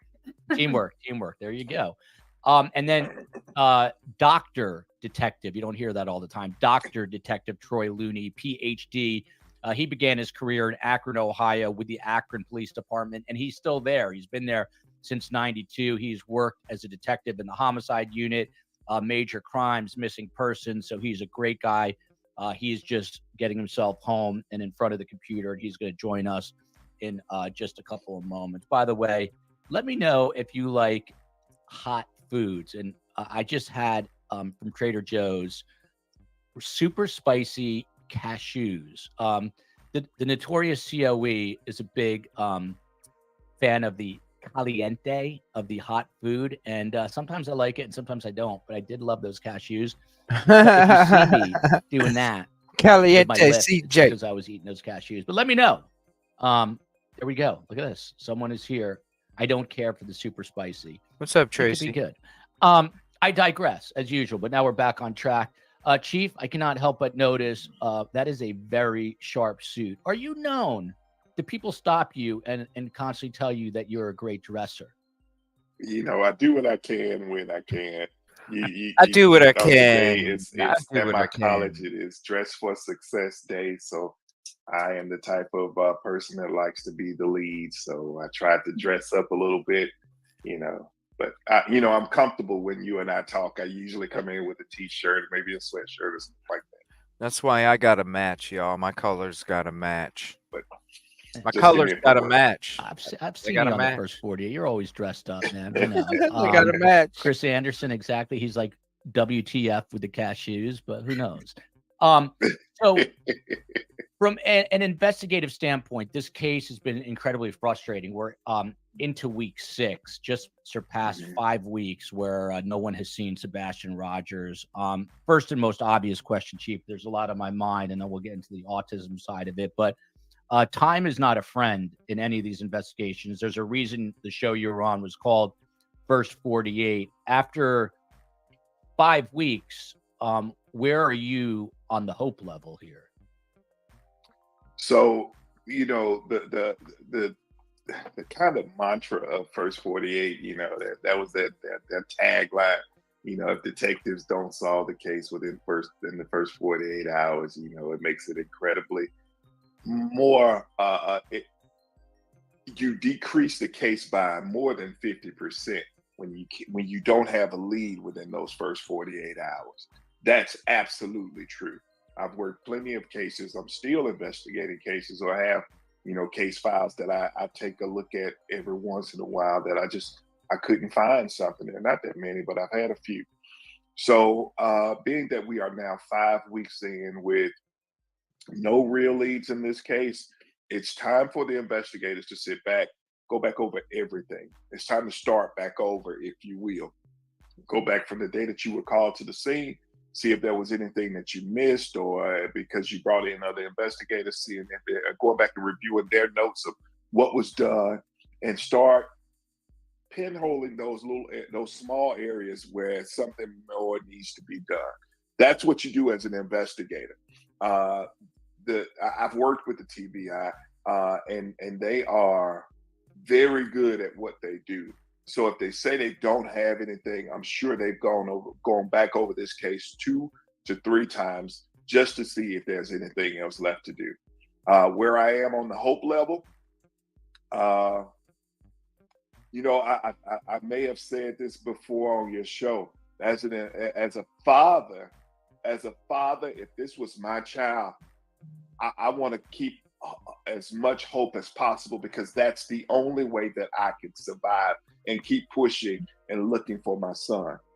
But as an investigator, knowing that this young man is he has autism, knowing that last time I think we talked, I heard you say something about he didn't have his medication, and in the South, over the past few weeks, we've had some incredibly changing weather. Him being, they're out in the open, possibly, is as an investigator, it kind of diminishes my hope that he'll have a safe return. And I hate to say that, but that's something no one wants to hear. By the way, there's an updated Amber Alert, and I believe this is the updated one. But now you see the tip line is, and I'm going to read this for the people listening: 1-800-TBI find, 1-800-TBI find, and that of course is in pursuit of Sebastian Wayne Drake Rogers. Courtney, this might be kind of a silly question, but it seems like there's so many different definitions of autism. People have different takes on what autism is. So how do you define autism? Yeah, so you're not wrong. Autism is a spectrum disorder. So we always have this saying that when you meet one person with autism, you've met one person with autism. It can present so drastically different across that spectrum. Our DSM, which is the Diagnostic and Statistics Manual, we're on the 5th edition. That one has broken autism into 3 levels. So level 1 being the least severe symptomatically, to level 3 being the most severe, needing the most supports. Beverly Brannon, Joel, I got a boxer puppy. We have little digressions on this show, so don't send me hate mail. We'll get into it, and I mean into it. Friday's the only day we go super crazy with getting off track, but I have to answer this for a reason. I got a boxer puppy. Tell me it gets easier. It does, but it takes a while. And most of you know, I now have Ethel, but I also have Fred and Ethel. And I'm on Instagram, or they are, Fred Ethel STS. And the reason I bring this up today is I had to run an errand. And there's a feature in my car that leaves the air conditioning running because in Miami it is very hot. And so left the 2 dogs in, and there's a sign that goes up that lets you know that they're safe. So I thought I was in the clear. I had my usual gigantic Starbucks iced tea. It was in the cup holder. And when I came back, it was upside down, lid off, and all the liquid, all 90 million ounces on my front seat. So I had to take Fred and put him out as I cleaned that. And I may or may not have been cursing to myself in the parking lot as a lot of people were passing by. So anyway, that is my story, but it will get easier eventually. The good thing about have the audio demons been exercised? Yes, thanks to the COE. She rebooted my computer. People who don't know STS right now are like, I'm out of here. See you later. Okay, we're getting back on the case. By the way, shout out to Fly Girl. I saw she says she's in here for the first time. So welcome to Fly Girl. And thanks to Space Coast for fixing the computer.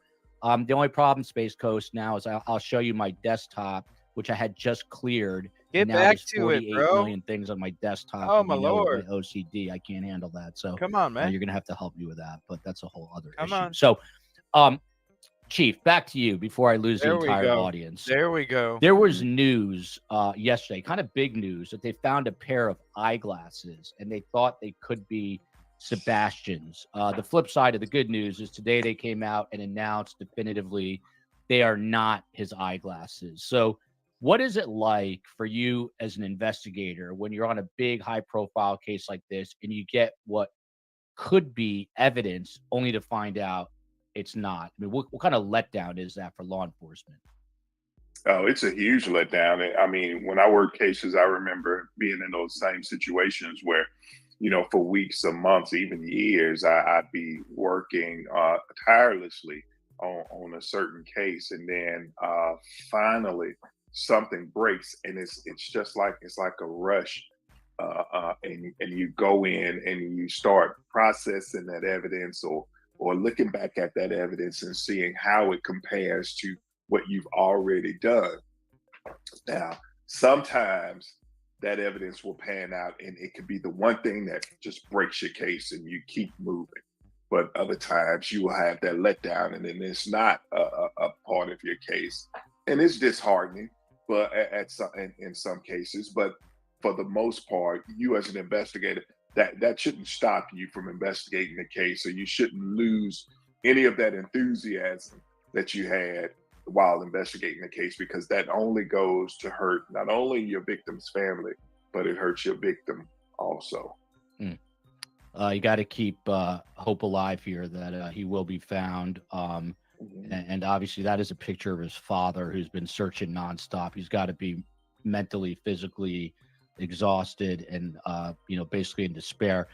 This photo was actually being shared on social media today. And by all accounts, I could tell the father wanted it shared. And that's because you'll notice here on the right side, Sebastian is not wearing glasses.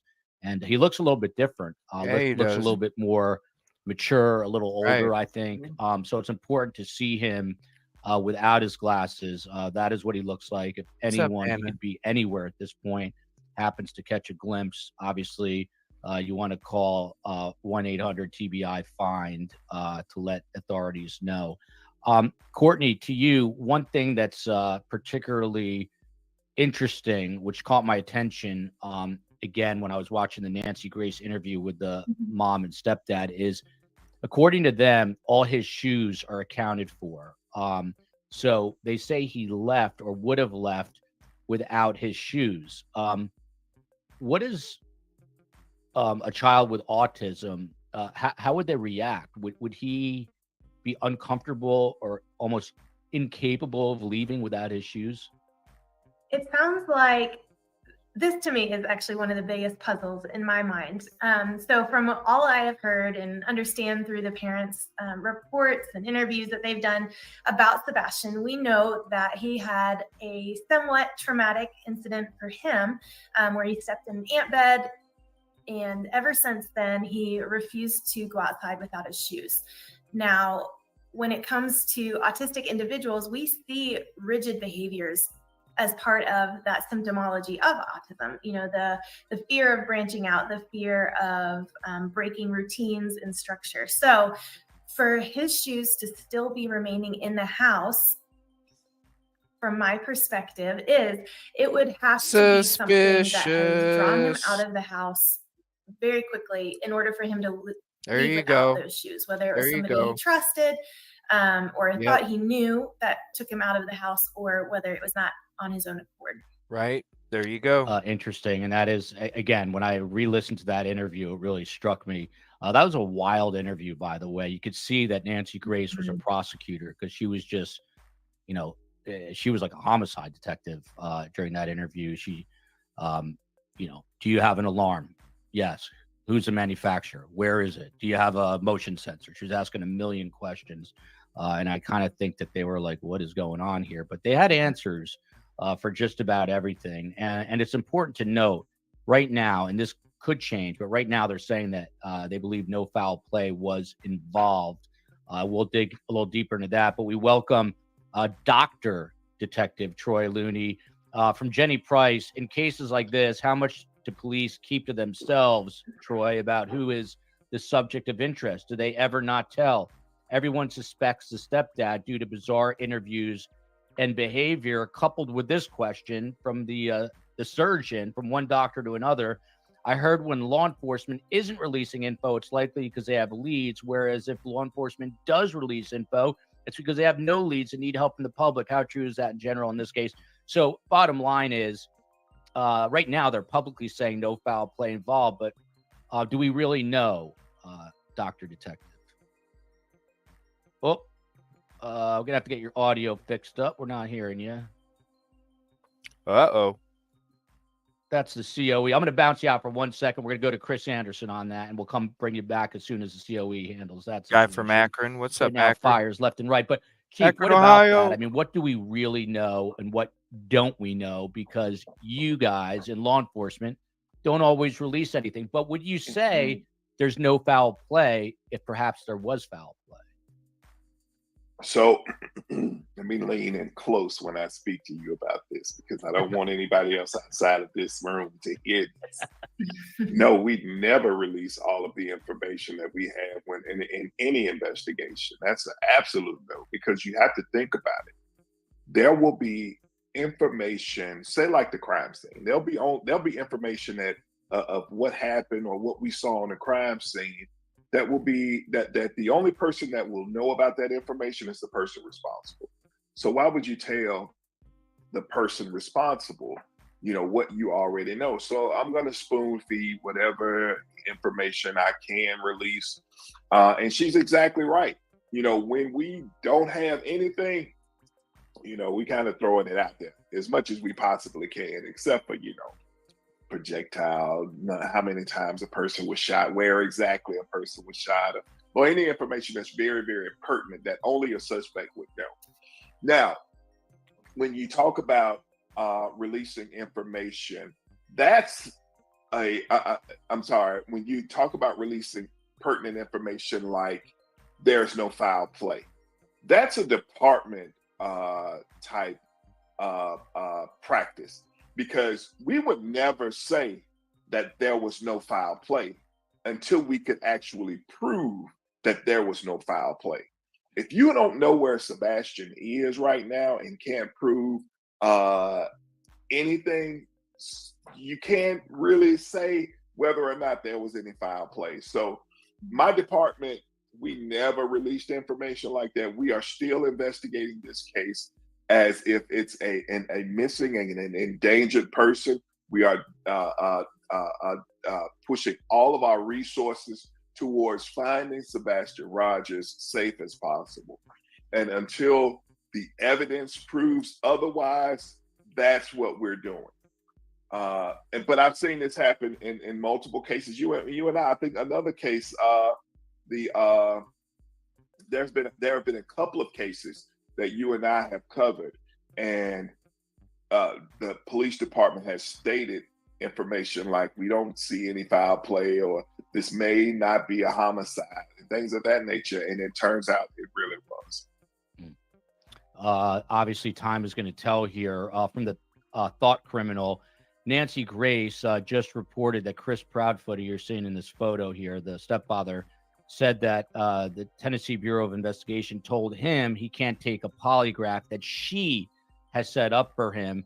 He did say, Dr. Detective, on his initial interview with Nancy Grace, that she, the mother, was polygraphed, Katie Proudfoot, but Chris was not. And that's because, he claims to have been in Memphis at the time. And he says it was 3 hours and 37 minutes door to door. Should he have been polygraphed? Should he be polygraphed by now, Dr. Detective?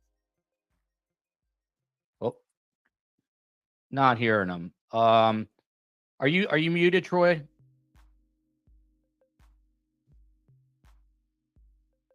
COE is going to fix that up. And there we go. Sometimes there's glitches with audio. He's shaking his head. But Chris, should he have been what the heck? Should he have taken a polygraph by now? Of course. I absolutely think he should have taken a polygraph by right now, away. Because, I mean, what's it going to hurt? Right away. If he's innocent, and it's this can work two ways. Now, this for me, I try to answer the question from my area of expertise, but I also have an area of expertise in wrongful conviction. So there are two ways that you can look at this: from an investigative standpoint, looking to clear this man. Yes, by all means, he should have taken a polygraph by now, especially if you polygraphed the mother. But from the other side of criminal investigations, where you talk about wrongful convictions, this could, I have an issue with him taking a polygraph test, because what will happen, or if there is anything that someone says that may lead them to believe that this is that he lied during this polygraph test, he is going to be thrusted into the top suspect. He'll be at the top tier as a suspect in this case. So, you have to look at both aspects. For me, if I know I had nothing to do with any of this, you could prove otherwise that you're not involved. So supply your phone records, or let them go and investigate whether or not, which I'm sure they've already done, because like I said, I've worked with TBI. I know they've gone and verified his statement because I know he gave a statement. Yeah. But on both sides, there are two ways you can look at it. So, yeah, I go ahead. Yeah, no, I was just gonna. I'm sorry, I didn't mean to cut you off there, Chris, but I was gonna pivot over to Troy. Can you hear us now? Why are we not hearing you? This is crazy. We're not hearing you. But I think you're here. I think the COE is hearing you every time you go into the back room. You know what? Maybe Troy, try hopping on your phone and put it sideways. I think that's the move. Sorry, everybody. Sometimes there's glitches with the software, and there's literally nothing we can do. But Chris Anderson, one of the other things that's made public today is that exactly what you said. Basically, they are not downsizing the search. They are reinvestigating now, but they're broadening the search 5+ weeks in. They're reportedly now in a place called Long Hollow Pike, which is just north of his home in Hendersonville. Again, it's been more than 5 weeks, but does it surprise you to hear that they are now broadening and widening this search, or is that exactly what you'd expect? That's exactly what I would expect. While going back over what you've already investigated is good in practice, you should always widen your search, or widen the spectrum of the investigation, because investigations, I hope you can follow me when I say this. It's kind of like a bullseye. You start off at the point, your point of origin here, and then you start to widen your circle in your investigation. But you always come back to where you started from. So yeah, I do think that widening or broadening your search for Sebastian is what you should do as an investigator. Courtney, to you, keeping in mind that this is a 15-year-old with autism, how would he react, in your opinion, if hypothetically, I find this very hard to believe, and we can get into why, but if someone came in and took him from his room in the middle of the night, how would he be reacting this whole time if he was in someone else's hands, so to speak? Right. That's such a great question. I have a very hard time believing that him leaving his house in such a drastic manner would have been quiet. I truly don't believe that he would have gone silently. I feel like mom would have heard some sort of commotion, some sort of noise, if he was in fact pulled from his house. And she would have known about whatever noise and commotion made him leave his frickin' house if he didn't have his shoes on, because he'd be running for his damn life because of probably the discipline that he was getting.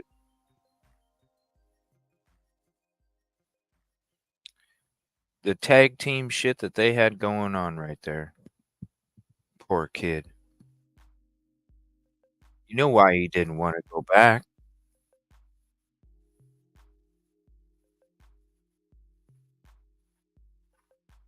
Two people there that were about the same way of parenting. You already know how CP felt about it. Come on. Out of his own accord. If that is what happened in this time period, this is such a long time for him to be gone, and it is so worrisome.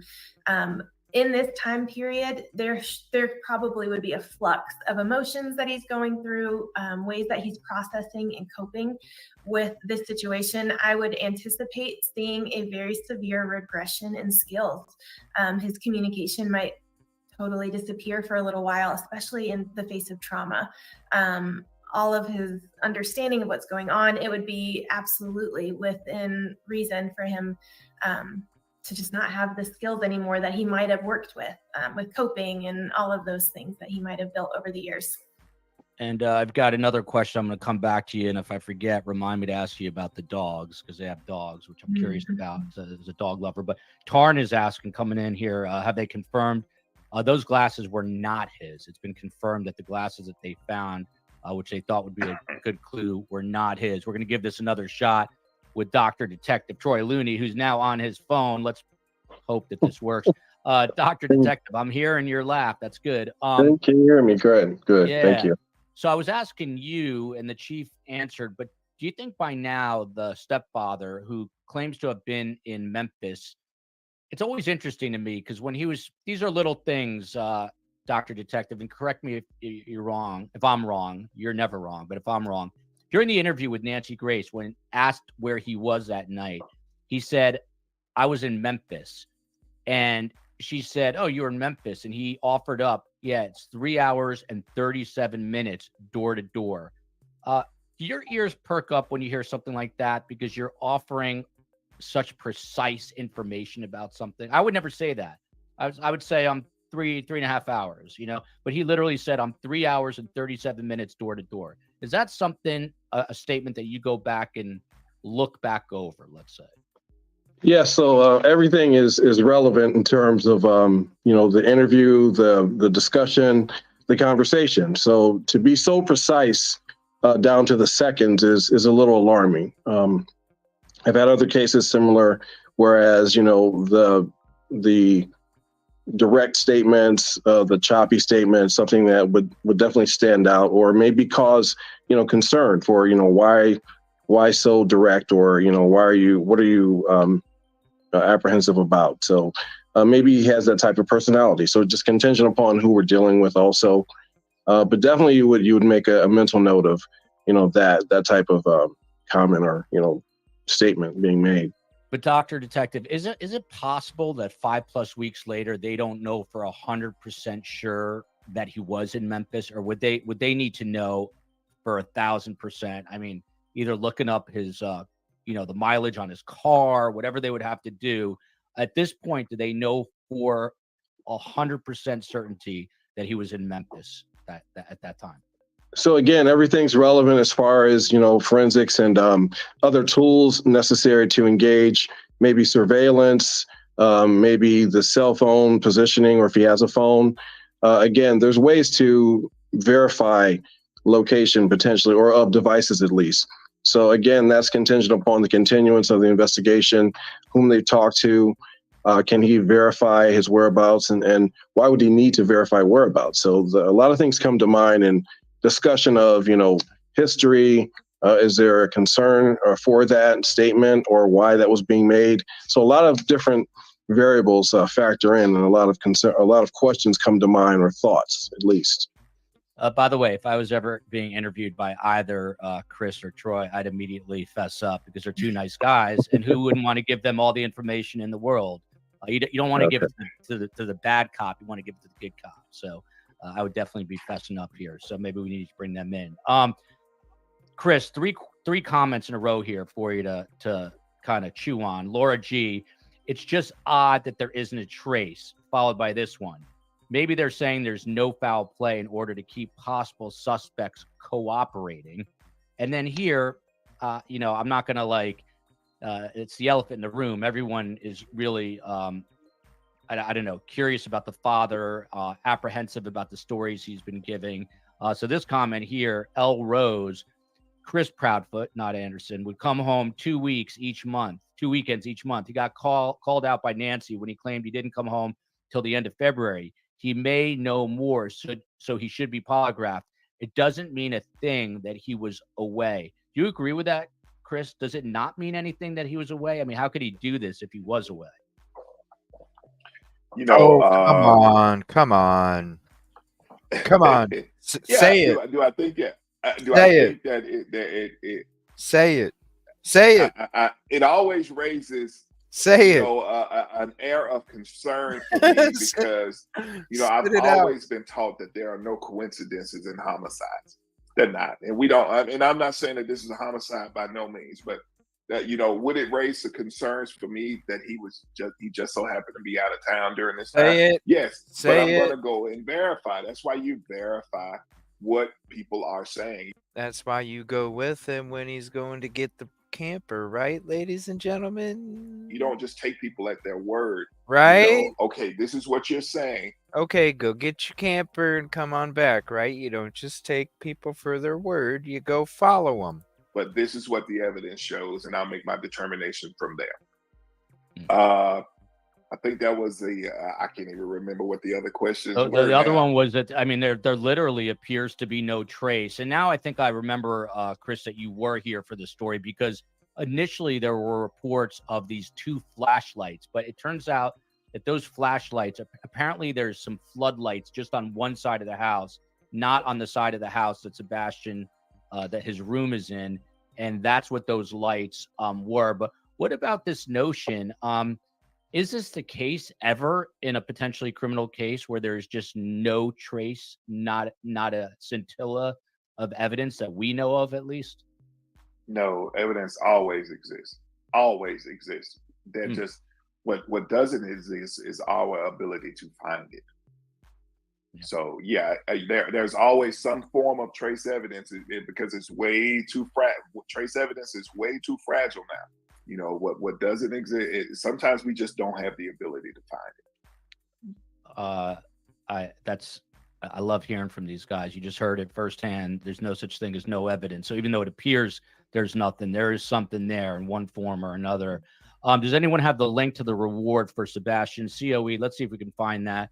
We can put it up and we'll put it in the show summary. I'm glad you brought that up. Nikki Cuds asking a smart question here about Ring cameras. They themselves did not have a Ring camera, but neighbors do. And I believe that they gave over a lot of that surveillance footage. You keep hearing Chris talking about how the TBI is on top of it. And my thinking is that they have to have been looking at it. Which is why there would be video of Sebastian walking through the neighbor's house if there really was a trail from the backyard to the retention pond. Or if he was walking through the neighborhood. There's surveillance on both streets, on the street on the other side, the street right up to leave that branches off to the side. There's surveillance everywhere. Come on. There's street lights, there's surveillance, there's house lights.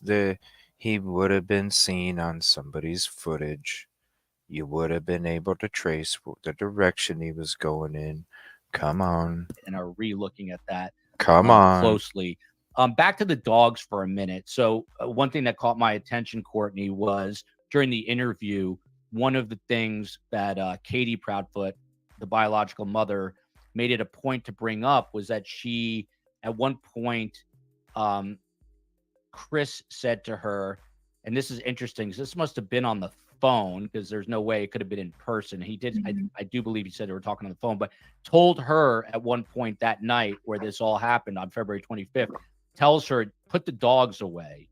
And they have a pen inside the house. So my question to you, another sort of heartbreaking aspect of this story, children with autism, I assume he was very attracted to these dogs, loved to be around them, that they could even calm and soothe him. Am I right about that, do you think? It's possible. Some children with autism have very strong aversions to animals. Some absolutely love them. They thrive off of them, and they do provide that comfort. But if he did have that comfort level, and then these dogs are stripped away from him, again, this would be sort of agonizing for him wherever he is. It could be. One thing that was interesting about that interview to me as well is if that was part of their normal routine, it might not have been a big deal. I know in our house, our dogs get crated up at night, and that's just part of the routine. If, Sebastian is used to those dogs being available to him maybe even having them sleep in the bed with him, and then suddenly they were put away and he doesn't have access, that could be very upsetting. Absolutely. People here, you can see Frankie chiming in. I can't believe Chris won't take the polygraph. This is news that's actually just developing. Nancy Grace is tough, and she basically is trying to corner him, and saw that. Thank you, COE. We'll get to 2 videos here, which I did not know that we had. Let's take a listen, actually. This is Katie and Chris Proudfoot. Katie, of course, the biological mother, and Chris, the stepfather. This is from Nancy Grace's interview. Let's listen to this first clip, and we'll get thoughts from the panel. Here we go. And I had asked him, I said, hey, you got to have a punishment for this. He says, yes, sir. And I said, okay. So I gave him a swat with a belt on his buttocks on the outside of his clothes, one swat. What did he lie about? I'm going to tell you right now. If there was some other dude, listen, Mom, you can scold her. If there's some dude that's going to scold a child of mine, it's either going to be me or it's going to be the mama. It definitely ain't going to be stepdaddy. Because if stepdaddy's the one that's spanking my child, we're going to have a fucking conversation about who in the hell is spanking my child. Hell no. Me and him would be having a conversation. The first lick I heard of that shit. Ain't happening. Not around this guy. I honestly don't remember at the time, but it was probably Hell no. Because that's we're having a majority of it is conversation July. right now. Did he have other issues at school? Some behavioral stuff, but nothing too crazy. What kind of behavioral stuff? Not in this world. He has a hard time. He's like awkwardly socially like blending in with students, so it's a little. Why is he speaking? He's trying to figure out how to do it, but respecting people's space. He gets a little too close. Why is he speaking on Sebastian? And then kids don't really accept that too much, so it kind of causes an issue. But he'll not stop, and he continues on. So then it causes an issue, and instead of being honest about it, he'll lie. Like, no, I didn't. Okay, Sebastian. And then he giggles and then he giggles. Yeah, and then this guy giggles. The giggle. Yeah. Boy, you did that. If you did that giggle and whoo, it'd be hard to keep me from getting up off that table and rushing your ass. Damn straight. Was that the first time? Was that the first time you had ever hit him? I'd be rushing your ass. Yes, ma'am. That giggle. The one and only time, actually. Wow. I had not seen that clip, or I don't remember seeing this part of it, to be honest. But I'm actually going to go, man, I was watching Chris and Troy watching that, and their facial expressions were very interesting, to say the least. Yeah, they were watching carefully. I'm going to play that back, I think. But Courtney, let me go to you first. Mm-hmm. I'm just going to say it. This guy sounds like he has disdain for a kid with autism. Like that he's giggle. not happy about it, and it's a problem. Did you get that vibe here? That's the kind of giggle you saw him do where his belly moved up and down too. You know, that giggle that comes from way down in the belly? I bet you his belly moved a little bit when he giggled too. That piece of shit. Here. That clip, when I heard him in that interview, you know what I my mean. Insides hurt. As a behavior analyst, the belly I moves. never get behind physical punishment as a consequence for behavior. I just can't. There's so many other solutions, especially when he says at school, Sebastian has a hard time with boundaries and physical space and learning social skills. So you take that information and you model a behavior such as hitting with a belt, in fact. And for somebody who is autistic and learning social skills and learning, rules of social engagement, then that becomes a norm. And we might see an increase in aggression. And he learns like, oh, if somebody does something I don't like, I'm going to hit now. So I can't get behind it. And then, I have two 15-year-old boys, honestly, and the behaviors he's saying, that's normal. It's typical kid behavior, and hitting with the belt, especially, it's not called for. It kills me as a behavior analyst and a mom. Yeah. I'm with you on that, but different strokes for different folks. Some people handle punishment differently. I mean, that would never fly with me, but it's kind of the way he said it and what he said. And I'm gonna just replay. I'll stop it. Get after a few seconds, I'll get the Chief's take, and then we'll go to Dr. Detective on this and get their take. But let's. I said, hey, you got to have a punishment for this. He says, yes, sir. And I said, okay. Watch so this. I gave him a swat with a belt. Watch on this his giggle. buttocks on the outside of his clothes. One swat. Buttocks. Look at that cocky lean What back. did he lie about? I honestly don't remember at the time, but it was probably something dealing with school because that's majority where his issues lie. Did he have other issues at school? Some behavioral stuff, but nothing too crazy. What His kind of Harley behavioral Davidson shirt. He has a hard time. He's like awkwardly socially like blending in with students. Chief, one of the things that jumped out at me, I'm laugh. trying to be you guys. That's what I want to do when I grow up. It's interesting to me because at the end, he makes a firm statement. That's the one time he hit Sebastian. But when he's asked what he lied about, he can't remember that. You think that he would remember what that was about. Good point. But just generally speaking, your thoughts watching this portion of this interview. So watching this portion of this interview, it kind of irks me because, listen, I am nowhere near an expert on autism, but I have a nephew who I love very dearly, who's autistic. He's an amazing young kid.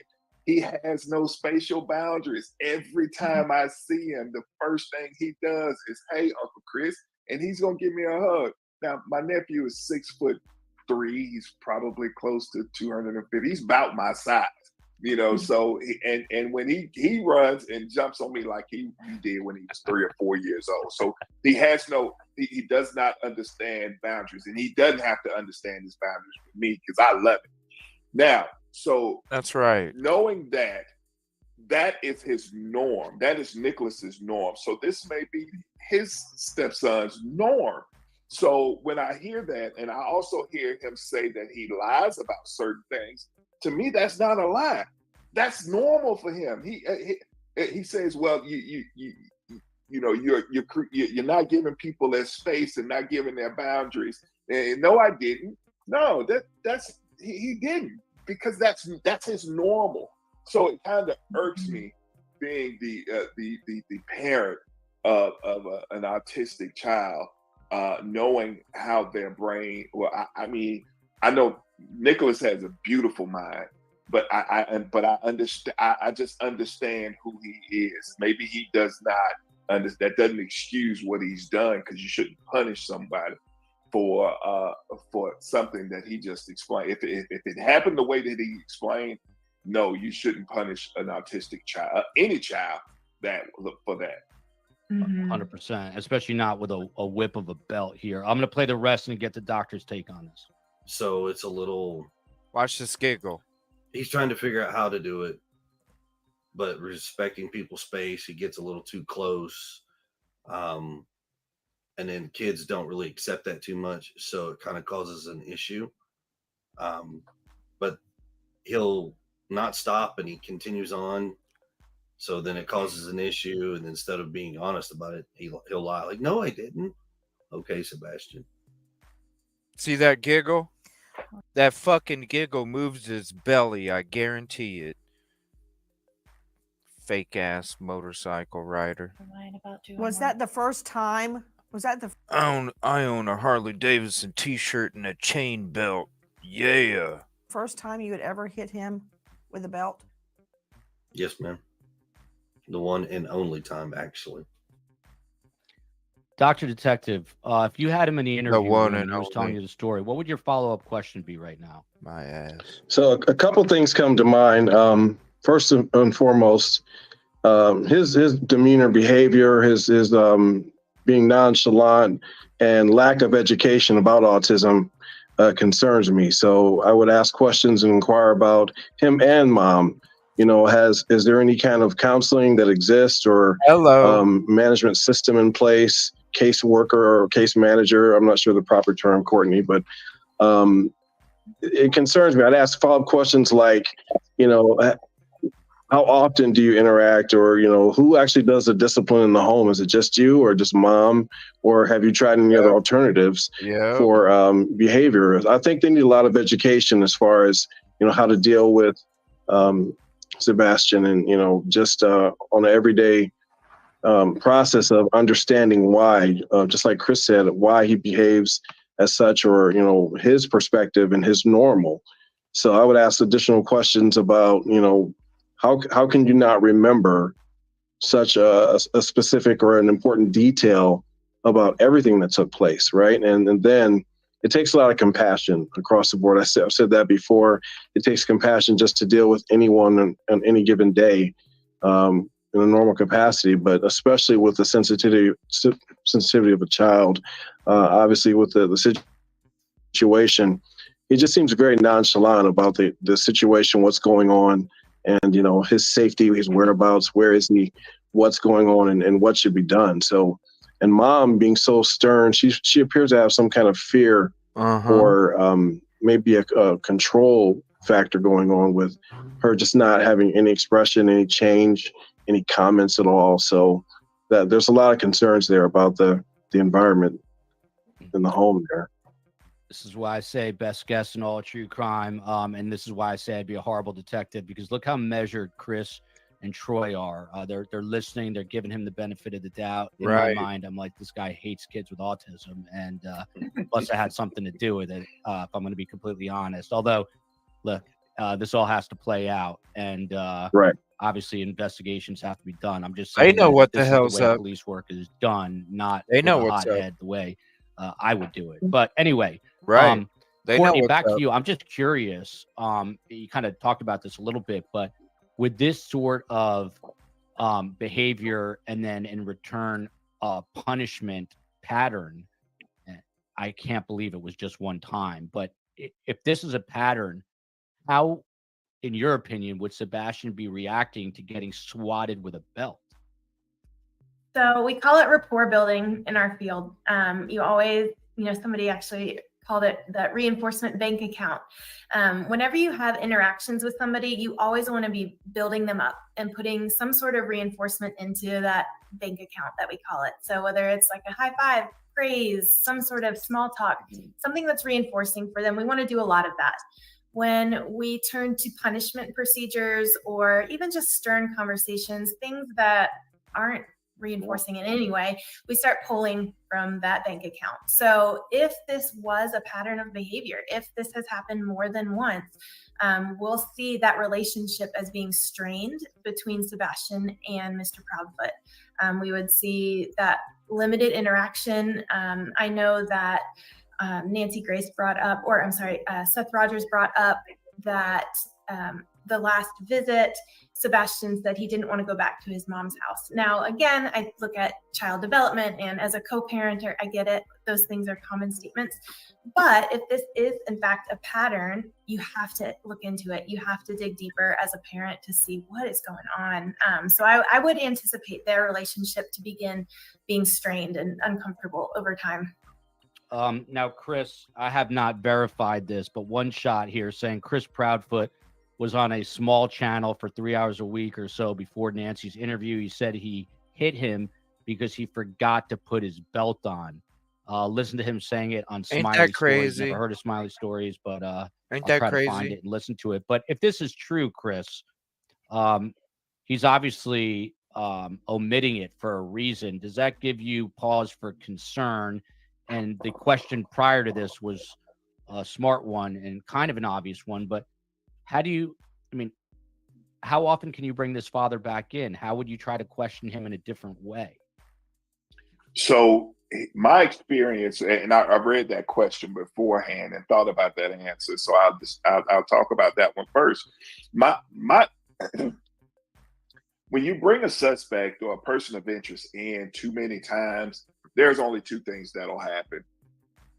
Either they will be able to, they're gonna mess up. They're gonna answer some things different because now they've had an opportunity to think about something and remember it a certain way, and then they're gonna say something that contradicts what they said in the past, or they'll come up with a solution, or they'll come up with an answer. So as an investigator, I'm not gonna bring a person in, 4, 5, 6 times. I'm gonna question him once and make the determination from there how many other times that I'll need to talk to him. So yeah, you don't want to keep bringing in a person, because what you don't want to do is for them to come up with a reasonable explanation for everything that they've said. That rarely happens, but it has happened. And I forgot what the other well, question how was. do you? Hey, he said I like, forgot what the other for thing lack was. of a better way to phrase it, but how do you kind of catch them off guard then, so they're not coming in with a pre-planned narrative? You know, and here is where one of your other followers said that, you know, that may be the reason why they are giving this information, that, you know, we don't think that there's any foul play, so that you can keep your the people of interest talking. That may be a ploy by law enforcement in order to keep them talking, and that you keep them off guard by making them think that, hey, I'm not the bad guy. My only job is to make sure that we find Sebastian and you know, find him safe and sound. The only way I can do that is if I have your help.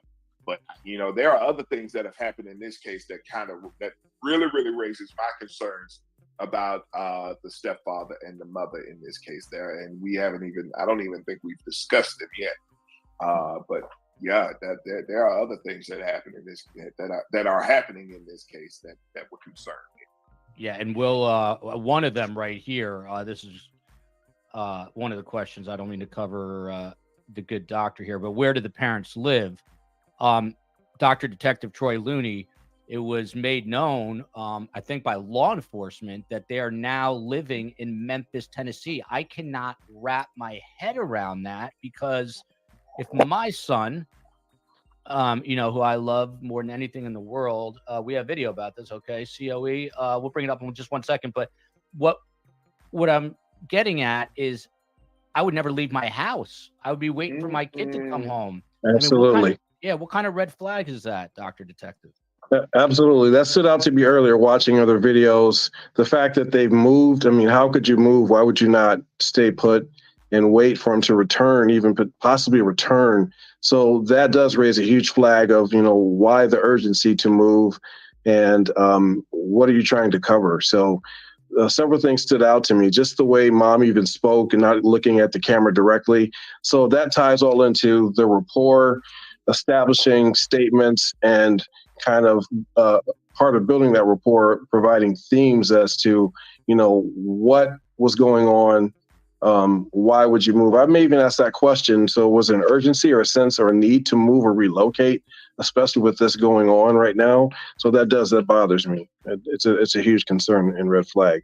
Yeah, and doctor, from Rosie Woods, the father alleges that he was out of town. I assume that the TBI and Sumner County Sheriff's, the office there, has to have proof. But I guess my bigger question is there a possibility that he maybe didn't go missing that night and went missing a different night, when maybe the father was home and now they're saying he went missing that night? Are all these possibilities open? And we'll have the chief weigh in on that. So yes, everything is relevant. Again, everything's a possibility until we know differently. There could have been so many different factors or things that took place within the timeline, because there's so many gaps there. And all that we know is that Sebastian is not home safe. So we look at everything, we revisit everything, and we talk to everyone. I would definitely like to talk with the father and or neighbors, but you actually conduct a lot of background research prior to even the first discussion, first contact. So you would know other reports, history, other friends, family, social media, everything that would be going on potentially or not, may not have occurred. So everything's relevant. And I'm not going to bring, I see a comment here that the parents here of the Proudfoots, I think, have, you know, rap sheets, but there's a criminal history. Chief, how important is that to find out if there is a criminal history here? What sort of crimes have been committed? I assume that they've looked at all that as well. They should have. I would venture off to say that they more than likely have looked at the criminal history of not only the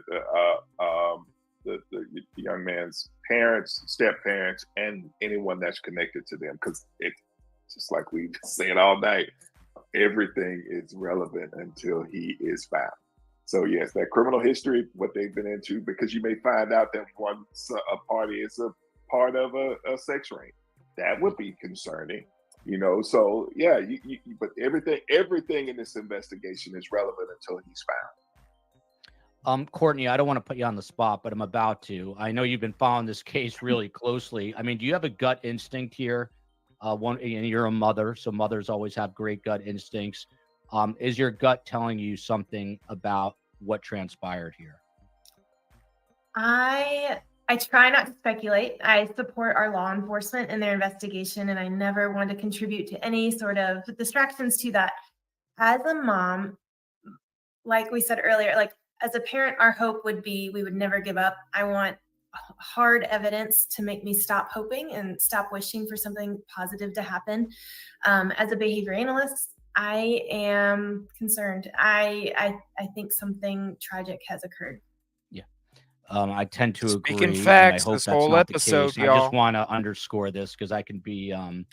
I told you guys when she was in the episode that we watched the last time, she was coming right, even though her audio was all fucked up. She was coming right from the head, and she has been this whole episode. I'm glad that we checked this out. I had a good feeling about this one, especially with her and the two bottom gentlemen down there. Great episode. I'll be sharing the link again with you guys here in a minute.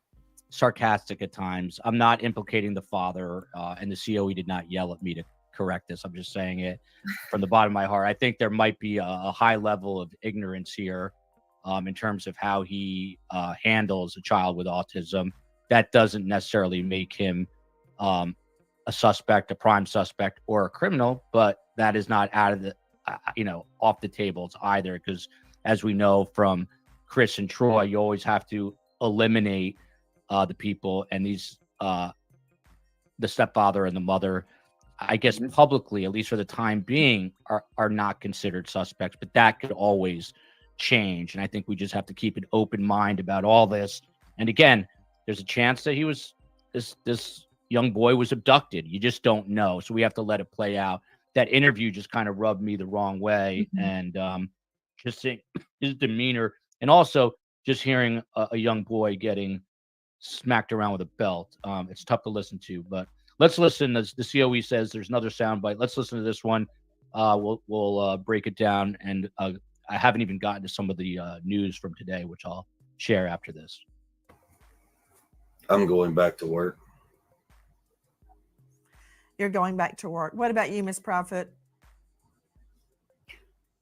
No, I'm not going back to work.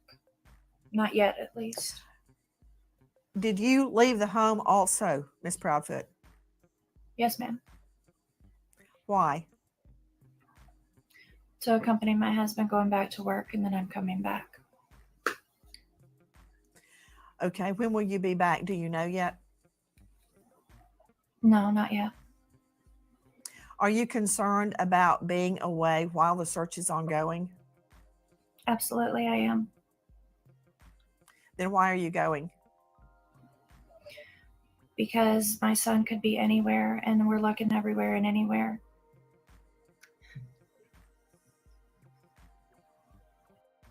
Again, this is difficult for me to watch. Dr. Detective, on this one, let's hold off on commenting about Chris here, but what about the mother? What do you make of the biological mother? Again, I cannot wrap my head around someone leaving, upping and moving to a different city when your child is missing, and it's been 5 weeks, which is a hell of a long time if your child's missing, but not that long relative, to talk to anything else. And so, I mean, for her to just up and move within this short period of time, it's crazy. Truth. But they're gonna again, what do you see here with her? Speaking. Absolutely. So again, looking at the second video, what resonates is fear. I see a fear on her face, and again, there's such a blank stare, or she's trying to keep things together. And I'm sure I'm not trying to accuse anyone of anything, but it just appears she's emotionless and maybe even just tired, or maybe some sleep apnea, whatever the case is, or a deficiency of sleep. But there's definitely some other factors and things going on. That just comment about moving and then having to escort him back and forth, Chris, it just doesn't make sense. So I would like to actually interview them both separately at various times and talk with them more definitively about, tell me again about what happened. Tell me about where you both were. Tell me where Sebastian was.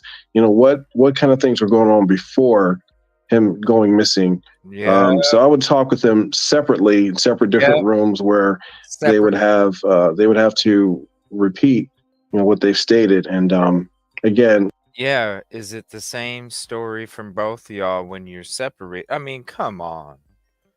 Come on. No wonder Seth is so frustrated. No wonder.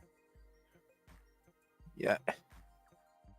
It's not rocket science, y'all. It's conducting research, understanding the background it's not of their profiles or who they are as people, and what was going on, if anything, any prior incidents. That's all relevant. So when you talk with them individually, you can discern what kind of relationships they had individually and together.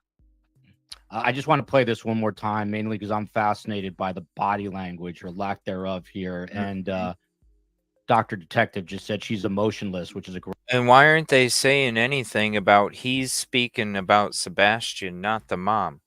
Why is he talking about what Sebastian is like and the discipline and all these things? Why ain't the mom saying it? You know what I mean? Why did none of them bring that up this whole time? We Great have. way to describe it. I'm going to watch her once again as we take a look. I'm going back to work. You're going back to work. What about you, Miss Prophet? No. Chief, I'm just stopping it right there. There's sort of a defiance in his voice where I'm going back to work and I don't give a about anything. I give zero what. It rhymes with ducks. Am I misreading this? I mean, he's like, I'm going back to work. Ducks. I mean, here's what I hate to do. This is a great episode. As an investigator, I never want to draw conclusions. Yeah, they keep saying it, don't they? A certain amount. They keep saying it. I'm not trying to draw conclusions, but you could, you can look at this, and I want to just get both sides because I do believe in what Troy is saying. And I do believe that what you're saying. These are all valid points, but on the other hand, this man just got through conducting an interview with Nancy Grace, and y'all know she is a bulldog. She talks to suspects, so he could be extremely pissed off right now. Woo. And from what's been said before, and we had, look, we're all human. I've been a party to an interview with Nancy Grace on television. Is edited. Come on, he keeps going like this. Live, so he's like, "Hey, it'll rub you the wrong way." Look at Nancy. Look at Nancy's face. Look at her face. Exactly. Look at her no face nonsense right now. Yeah, she's not happy. She's a no nonsense type interviewer, and that's fine. That's what she does. That's her job. That's the reason why she's been able to be on television for, I know now, close to 30 years. But at the same time, that these are the results. When you interview a person like this, it's going to make him mad. He's going to be ticked off, no matter what the circumstance is. Now, the mother, on the other hand, while I have problems, I never want to make a draw a full-blown conclusion just by a clip. This woman has had, I'm just giving you the other side now. That's not how I feel. But I want everybody we have to maintain a sense of balance when we are investigating these cases, even if we're armchair investigators. Come on. This woman has he's speaking. I was just going to hop in and ask Troy. Troy, how do you do that? Because let's say hypothetically, you're conducting this. It's not Nancy Grace. It's you and Chief Anderson in there. This is a good episode. You're both on the case. I have to think that in the real world, the two of you are talking to each other either before or after the interview and going, something doesn't smell right here. And you guys are talking to each other. So how do you keep that balance when you might not feel the balance internally? How do you keep how do you keep the balance when you smell a hot dog steak, right? How do you keep it? So again, a part of building the rapport, there are stages to the interview process also, right? So you build the rapport, make sure they're as comfortable as they How do you can be or should be to talk with us, right? So we just want to have a conversation essentially. But there are stages to the process. Whereas when you hear certain things, certain body language that's observed, you engage or you make them elaborate on certain statements. Tell me more about this, or tell me more about that night, or tell me more about the discipline, right?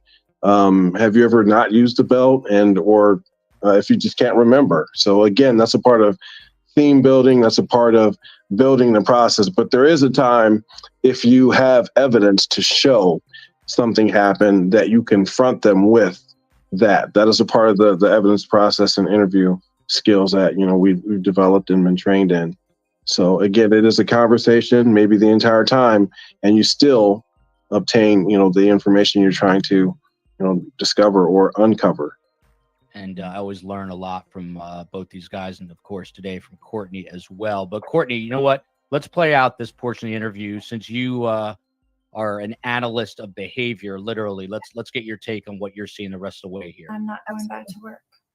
Not yet, at least. Did you leave the home also, Miss Proudfoot? Yes, ma'am. Why? To accompany my husband going back to work, and then I'm coming back. Okay, when will you be back? Do you know yet? No, not yet. Are you concerned about being away while the search is ongoing? Absolutely, I am.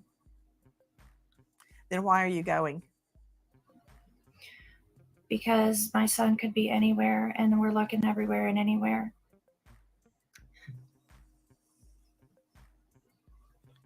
By the way, I'm slow on the uptake, but I'm just realizing that this interview, it looks like, was done in the back of their camper, which they're in to get away. Mm-hmm.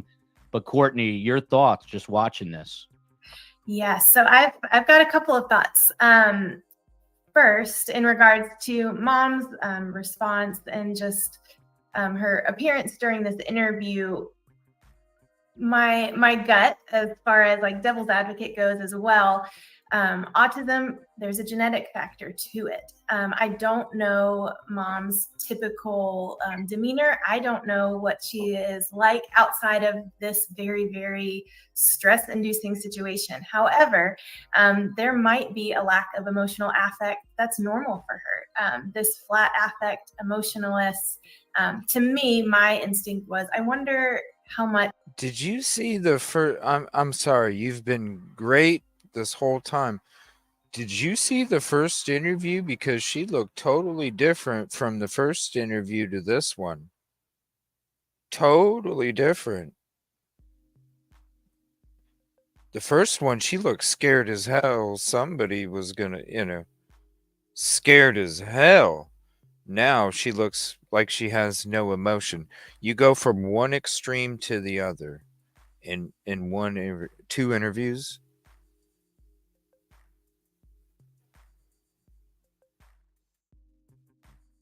And you could see it kind of, but that first one was way different. Sebastian Way was also different. like this. That first I one wanted was to way kind of different. compare to see if maybe some She of was those traits scared. She were was part scared. of his symptoms as well.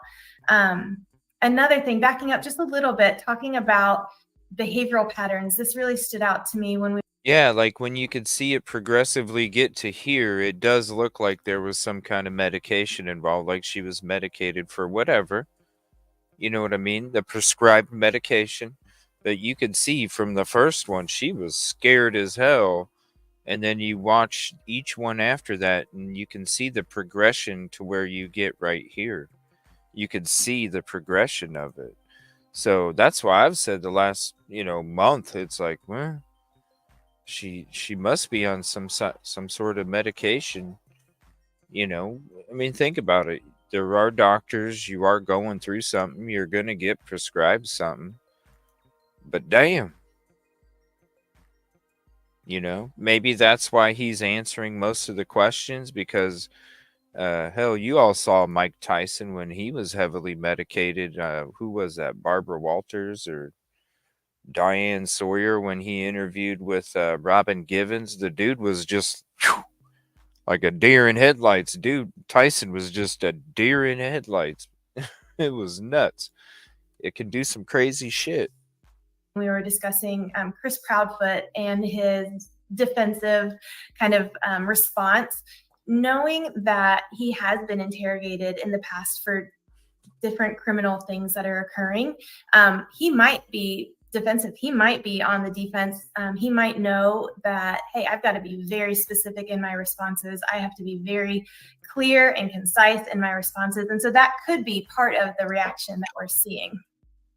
Very duly noted, and This I is would a good tend to agree with episode. you. But if you look here, you know, the stepdad looks like he's just, his gaze is a million miles away somewhere, and she looks possibly further away.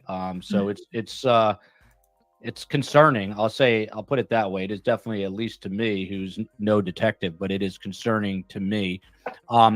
Getting back to some of the details of what's going on, there's all this, I take all these notes and then I never get through a third of them. But Chris Anderson, we talked about this. The multi-day, they're now doing a multi-day 200-person search with authorities and experts all across Tennessee. They say that this new search that they're doing is not related to any new evidence or new tips, but the sheriff came out and made it a point, and this is a quote, direct quote from Sumner County Sheriff Sonny Weatherford. "We are committed to leaving no stone unturned in our mission to locate Sebastian and bring him home safely." So they're literally and figuratively turning over all these stones. A 200-person search, that's a substantial amount of people. My question to you, again, not related to any new evidence or new tips. Are you buying that? I'm not. Because look, you know, you kind of just spinning your wheels when you're doing a 200-person search just for, you know, I don't want to say what it really, but you just do without any evidence or without any leads or without any reason. You might as well, you know, group up a bunch of folks and just walk all the way across Tennessee.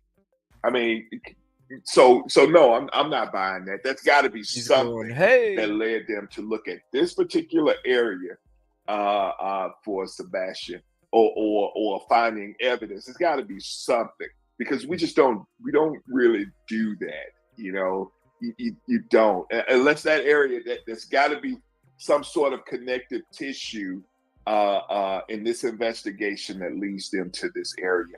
And if you're not, you're when you don't have that evidence, now you're working against when this case goes to court, because you've got to be able to connect how this area, this search is connected to this investigation for you to even be there when you go to testify in a case like this. So now you're full when you just make a move and go out and investigate an area that you had no clue as to what you may find. Now you're dealing with the foundation of what the case is built on, and that could hurt you in the long run.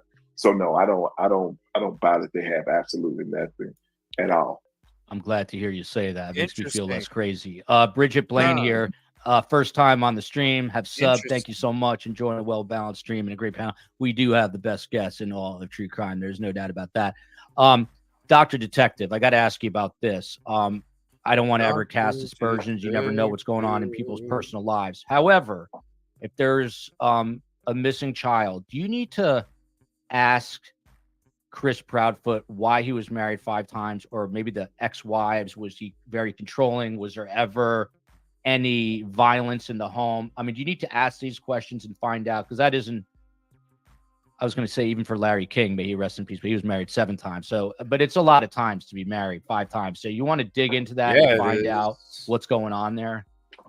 Yeah, absolutely. So again, part of the back research I mentioned earlier, part of the research is digging into the profiles of everyone. So when we look at any type of case, we're going to look at, who we're dealing with, personality types, as Courtney mentioned, genetics in terms of autism.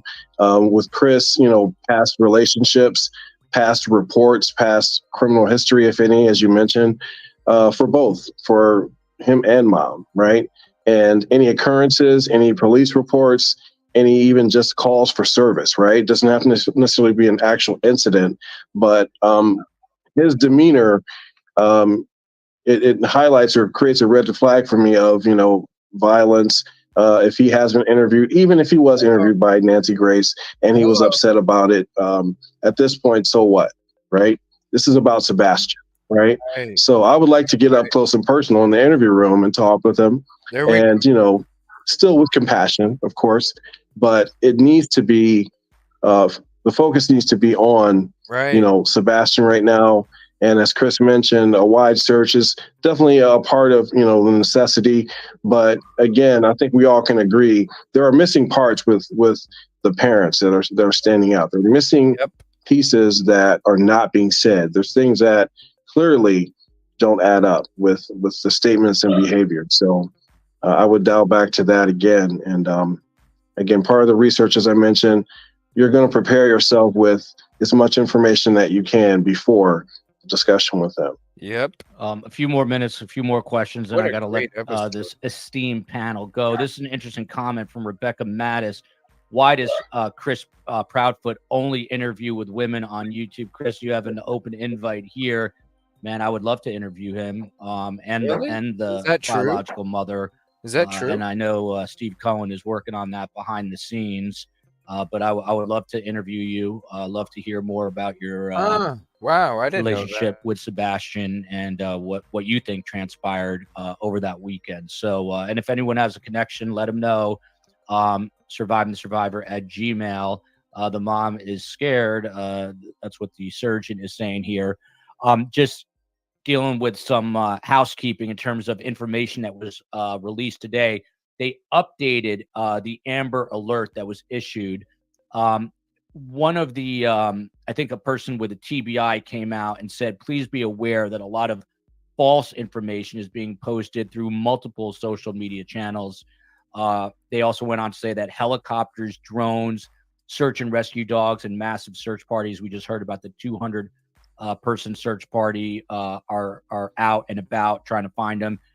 And that they say that waterways and even a Kentucky landfill was searched. That's a different state. Chief, in your estimation, why would they go out to Kentucky, albeit it's a bordering state? But would that be off of a tip? And they are saying that they're getting a lot of tips daily still. So yeah, you have to investigate those tips, and that's probably why you see them going out on so many different areas and searching. I had a case, and as a matter of fact, I guess this is just coincidental, but Nancy Grace actually picked this case up. It was a young lady who was it's the book that I wrote, the case. That case was actually picked up by Nancy Grace, and that's where I got the chance to interview with her. Now, and during that case, we'll have to watch that. So it was such a large case. It was so widely publicized back in the early 2000s that we got just more tips than you could imagine, and some of them came from people who could predict the future, and these kind of wild theories about what happened. But as an investigator, you have to look into all of those tips and be able to definitively say, okay, I looked into this tip. This is not true because this, and this. So that may be the reason why you see them out in so many different places, because they're getting so many tips in about potential whereabouts or something in that area that give pause for concern. And they have to go and investigate it, because if you want to build a foundation on a case, that'll be the one place where they knock you down if you have not investigated the tips that you get. Fascinating. Once again, always learning new things here from Pine Needle protagonist to Courtney here, who studies human behavior. They're both defiant in the interview we just played. One uses controlled rage. The other uses meek helplessness. Do you agree with this? It definitely presents that way. I can absolutely see that. The controlled rage could be an intimidation tactic, which I'm sure my detective friends could elaborate on a little bit better. But yes, I have absolutely witnessed those kind of behaviors before, and the meeklessness and the helplessness. It could be a fake thing, or it could be a genuine trauma response that's occurring. Yeah, and this question here from Cherry and Max: could her being unemotional be a learned behavior if she was abused, possibly?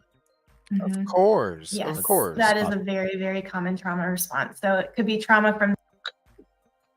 These are two of the smartest detectives you're going to meet. Rebecca Mattis, the bio dad, and that's Seth Rogers. And by the way, Seth, you have an open invite on the show anytime you want it. If we can help you in any way, would love to be a platform for you. But Seth Rogers indicated that this is not Katie's normal demeanor. Now that I'm kind of thinking about it more, she seems terrified to me. Let me ask the chief about this, and then we'll wrap it up, I promise. The night that this allegedly happened, this is a direct quote from Katie Proudfoot. He was doing something in his room because about an hour later, I heard some noise, and I was like, I don't care what you're doing in there, but go to sleep.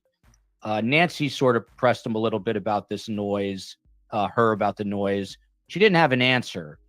To me, that's something that is very striking. Middle of the night, your husband is out of town, your child is with you, and you hear noise. I'm getting up. I'm looking around. I'm opening the door. Chris, why didn't she not do any of these things, according to her? You know, and I always want to give both sides. I need the answer, Chris. You know, look, this all could be a made up story about her. It could be all fabricated. And then on the other hand, it could be a mother who's just frustrated with an autistic child. You know, I've had seen plenty of times where my brother, you know, who loves his son dearly, say, "Here, Nicholas, in his room." Nicholas is an amazing violinist and he plays a lot of stringed instruments. So he's up at all times of night and he's practicing and working on his instruments. There have been plenty of times where my brother will say, "Hey, you know, you need to go to bed because you got school in the morning." And he may listen, he may not. You know, he may listen for a few minutes and then he may get back up. Sometimes that gets a little frustrating for some parents, you know. Maybe that's how she knows her son. She knows he's constantly doing things. This is normal for him. Hey, you need to go get in the bed. I'm not coming in there to check on what you're doing. You know, so there are those are not instances that we need to draw a solid conclusion from as investigators. There's two comments I'm interested in. That's why I paused for a second. But Jody Ellen to Doc Detective, why would the TBI allegedly, according to Chris Proudfoot, tell him not to take a polygraph? Is there a reason that you would not want someone to take a polygraph? Again,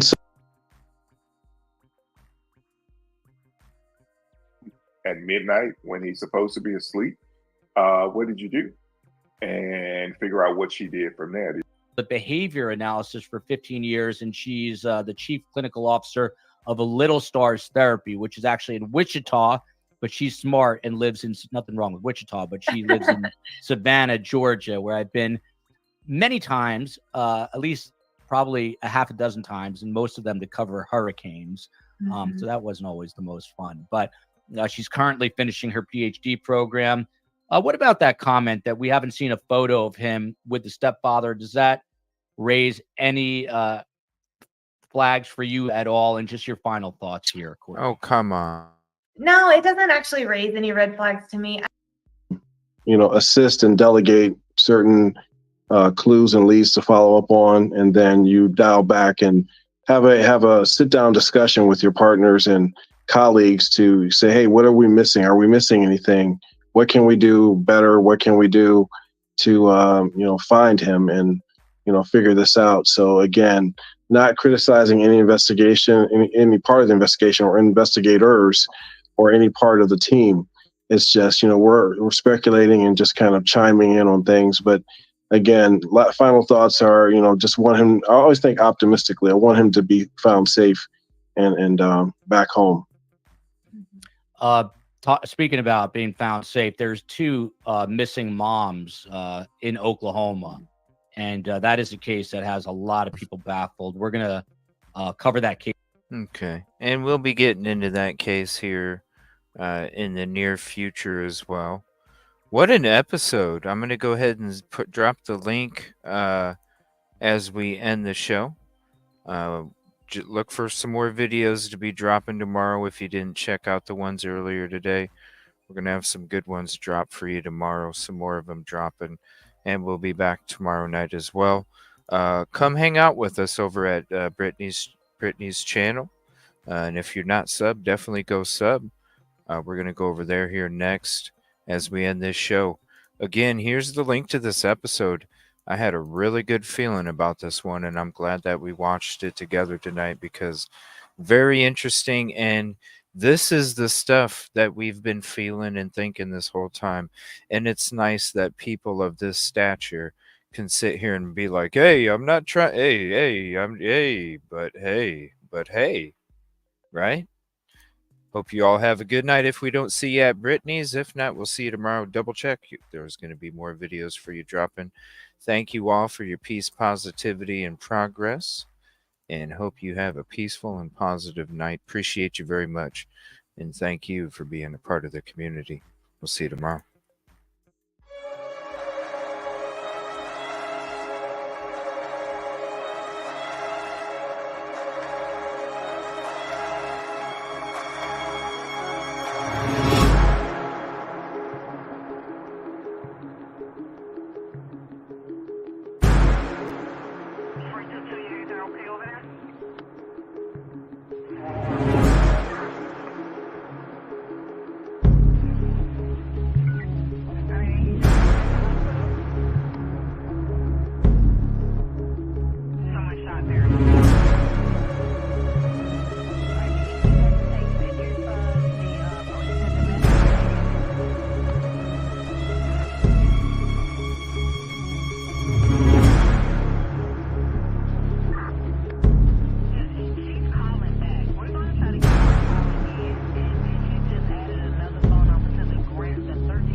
I'm sorry, we're not copying your lunch location. Try that one more time, puppy.